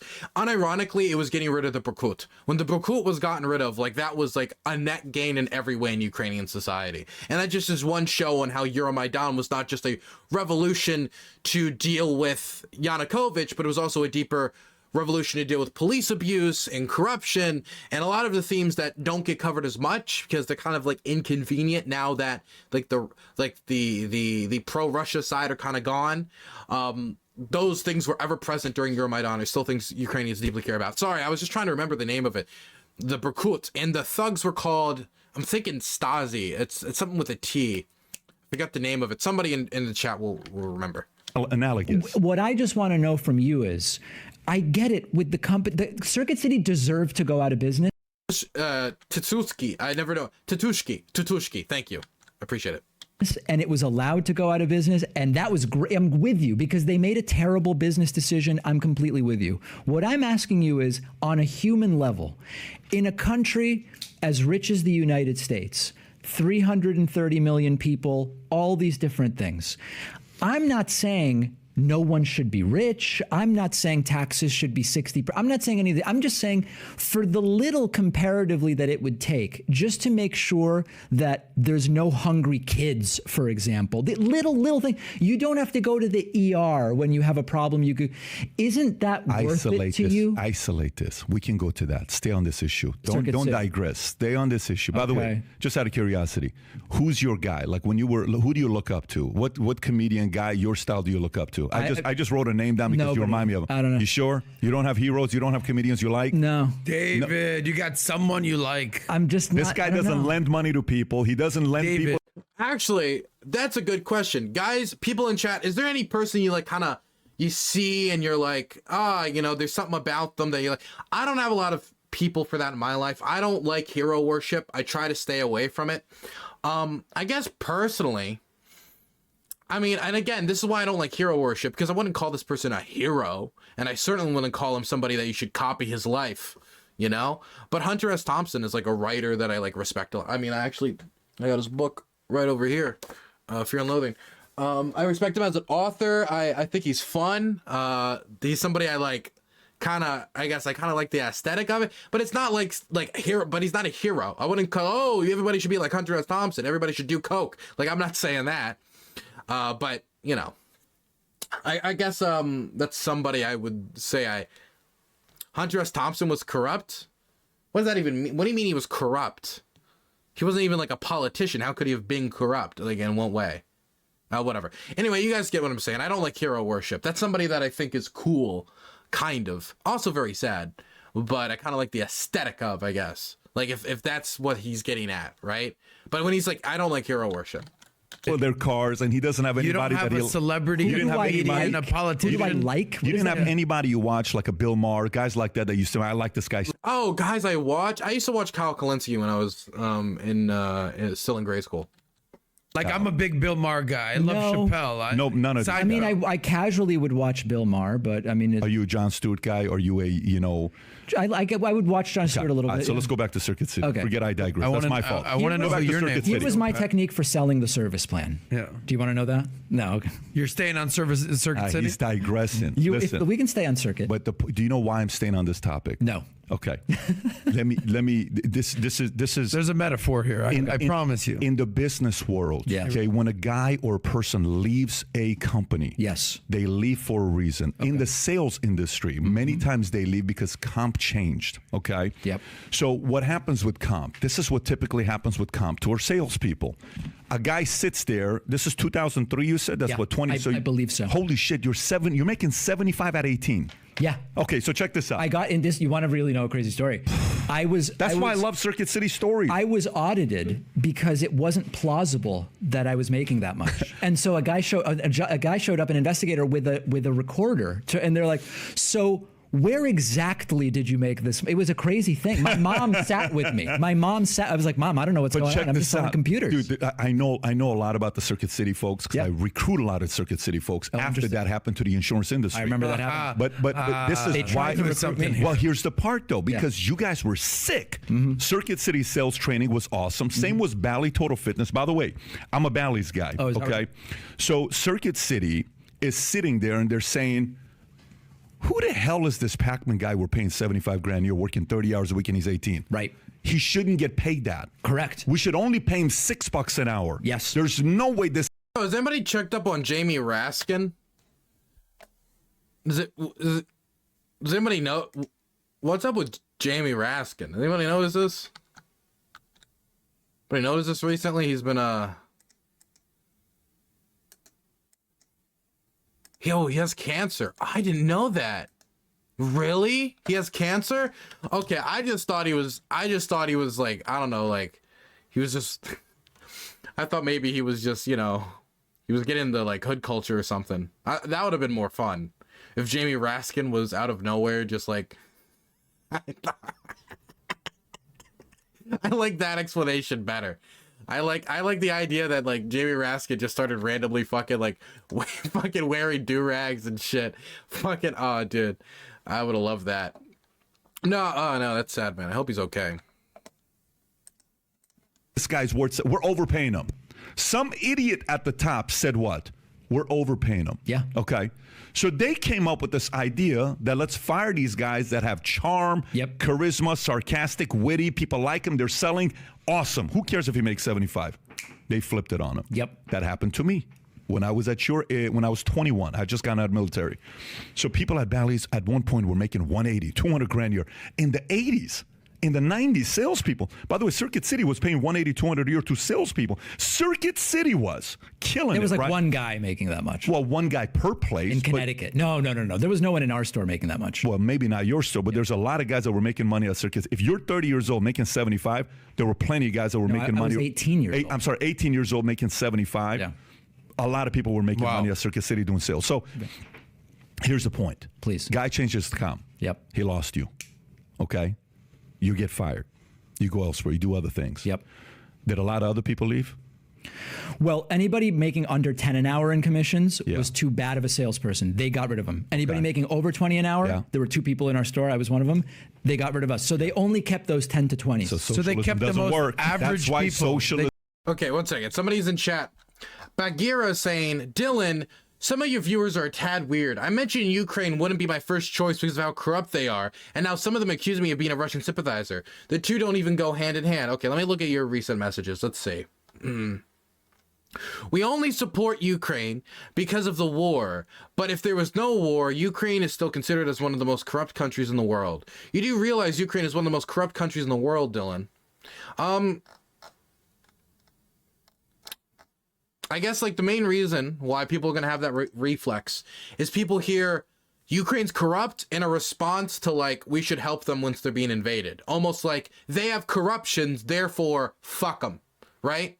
Because could you imagine like if we were being invaded and we were like, guys, somebody come to help us. And then somebody says, America has a racism problem. I don't know if we should really be like going over there. And like, that's how it gets read by a lot of people. Right? When the nation being invaded is now being framed in that way, some people see it as a framing to try to undercut support for the country. That's probably why you got that reaction in my chat.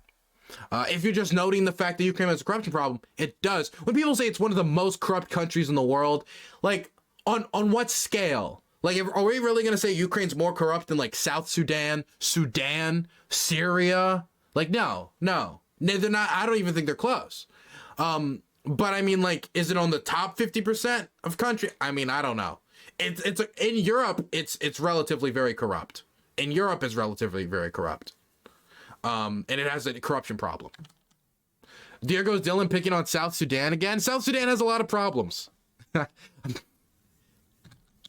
Doesn't work. Well, no, socialism would have been keeping the under 10. Socialism doesn't work. Socialism would have been keeping the now you want to flip it, don't you? No. You're shrewd. But think about that. Dude, socialism would be you got to keep the ones earning under 10. No, actually, it's not. Socialism is social average. That's insane. This is crazy. This is a great conversation about things completely disconnected from they're political 100% connected. But I love the conversation. They're 100% connected is what they are. They're 100% connected. Because it's like saying, if you tax people less, hey, wait a minute. Elon's making too much money. These billionaires are getting too rich. These millionaires are getting too rich. This is not good. We need wealth tax. We need this. We need that. No way we should be doing this. Hey, you know, when Elon's saying something in whatever it was in California, and the mayor responded back, and he says, "Okay, noted." Boom. I don't know if you remember this. No. Do you remember when the mayor or the councilman it was in San Francisco or Silicon Valley? We should do away with them. He's like, "All right, got it." We should do away with Tesla, and they're this, and Elon is this. Like, and he just tweets back and says, okay, so here's a great example. I just looked up like a corruption index, okay? So here's a corruption index. Now, when you look at this map now, let's talk about Ukraine being the most corrupt country in the world. Like, that makes it sound like it's like the top 10, right? Like it's top 10 most corrupt. It has a corruption problem. You can see that, right? Obviously. But it's ranked 122, number 1 being least corrupt, 180 being most corrupt. It's ranked 122. Like, it's it's like 60 down. It's like, it's corrupt. It's got a corruption problem. Not nearly as bad as Afghanistan, not nearly as bad as Syria, not nearly as bad as Turkmenistan, South Sudan. Hey, I brought up South Sudan, but I was right. It is the most corrupt country in the world. Democratic Republic of Congo, Libya, North Korea. Russia is actually slightly worse than Ukraine. Russia actually ranks worse than Ukraine on this scale. Now, you don't need to agree with this scale. What if Venezuela ranks pretty low? Mexico and Ukraine slightly ranks above Mexico. But wait, that's interesting. That's interesting actually that Ukraine ranks slightly above Mexico. I didn't know that. Huh. So like when we say it's one of the top, right? Then we would have to contain Mexico in that group as well, right? It feels like when we say one of the top, it's like we send the money over there and people just imagine it just disappears. When that's the perception that's being given out, when that's just not true. It's just not true.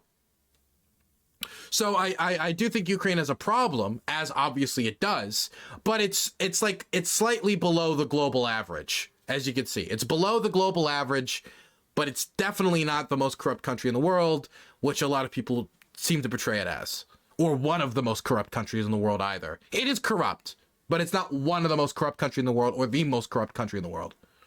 Where does America rank? 27. Okay, better than the global average. That's pretty... we could do better. Germany ranks better than us. Norway ranks better than us. Denmark, number 1. Okay, Denmark's number 1. Noted. Moves to Austin. Great. Guess what? Austin got Elon. A lot of people, Florida got a lot of great talent. Texas got a lot of talent. People leave when you change comp plans. I'm sitting here giving you the example of where taxes are good. 33. We're on the same page. Okay. I'm willing to go 33. You're saying 30, 31, which you're a little greedy. I got to tell you. Well, you're a greedy socialist. This is so. First of all, come on. Yeah. Okay. But are you an Elon fanboy? Not as much as you're a Joe Biden fanboy. No, you're a diehard Biden guy. I would be interested, actually. If I would have known, I would have gotten Joe Biden. I'm not a diehard Biden fan. Oh, it's obvious. You love. Seriously? No, now why are is we it being serious now? On your podcast said, why do you have a painting of Biden in the back? Oh, okay. So, all right. Okay, go ahead. Yeah. What is your because I was a relatively early Tesla investor, and I still drive a Tesla. I think it's going to be my last one. I've sold the shares. Where are you on Elon? Because a couple people wrote to me. They're like, "Oh, Patrick's a fanboy of Elon or on Tesla." Either. Okay, so. Can I take a sip? Yeah. Is that an energy drink now? It is owned by Tesla, by the way. It's Elon's drink. So, no, it's not. I don't. But by the way, while he's drinking this, why are you done with Tesla? Why is this your last Tesla? The reason. And are you a not Elon Musk fanboy? I have no emotional thought whatever about Elon. Okay, so here was my thought. Okay. When I got the Tesla shares in 2015, I thought electric's coming, early mover, range and charging network are the things that matter. Mm-hmm. This is going to set them up. Yeah. It's going to be crazy. So I bought the shares. Eventually, I got one of the cars. I was like, this is fantastic. When did you buy shares? When? 2015. 2016, Okay. February 2016, I think it was. So I get the car. I'm like, unbelievable range, fantastic. The charging network, all this stuff. The build quality kind of sucks. Everything's rattling. There's things that are held together. It seems to be by tape, but that's okay. I get it. They haven't been building cars very long. It's gonna improve. It's gonna improve. Got the second Tesla. Better build quality. Still, it's the same issue 4 times now. Every time, it's literally something that has to be ratcheted, has to be taken apart. Now, the other companies that, let's be honest, Audi builds better cars than Tesla. They've been doing it for 100 years. Yeah. They don't rattle, etc. They're losing the charging network advantage slowly, partially thanks to the Inflation Reduction Act and the high-speed charging. Here we go. Spokesperson for Biden. Go ahead, keep going. And also the range. There's more and more cars now that are matching the range. So I think the time, that first mover advantage is diminishing drastically. So David, if somebody didn't know either one of us, and they had to poll to say who's a Elon fanboy, it would be you. Why? Here's why. You're against all of it. Can I answer? Bro, why are you such a bully? Let me answer, man. One, I've never owned a Tesla. Okay. Two, I don't own Tesla stock. I've never bought Tesla stock. Okay, because I thought it was always overpriced. Do you guys want to listen to them talk about Tesla, or are you guys done? Because I think I'm good. I think this is enough of this. I don't need to be talking about Tesla. This was a good show. I actually enjoyed it. David Pakman did a great performance. Interesting dynamic, general back and forth. Even if I don't agree with the host on anything, I could watch this show probably again with somebody else. A little frustrating, as people are bringing up right now in chat, but I think David did pretty good job considering the circumstance with two people on the other side of the aisle there, and how much it kind of pivoted all around the place. I think he did a really good job, man. This is why I respect Pakman a lot. He really knows what he's talking about when he gets going. Good job. And I also respect when he's just like, I don't know. Like, he doesn't pretend to like try to like fit. He doesn't try to pivot out, and he doesn't try to like pretend he knows. And that's something I really respect, because not a lot of content creators will do that. Okay.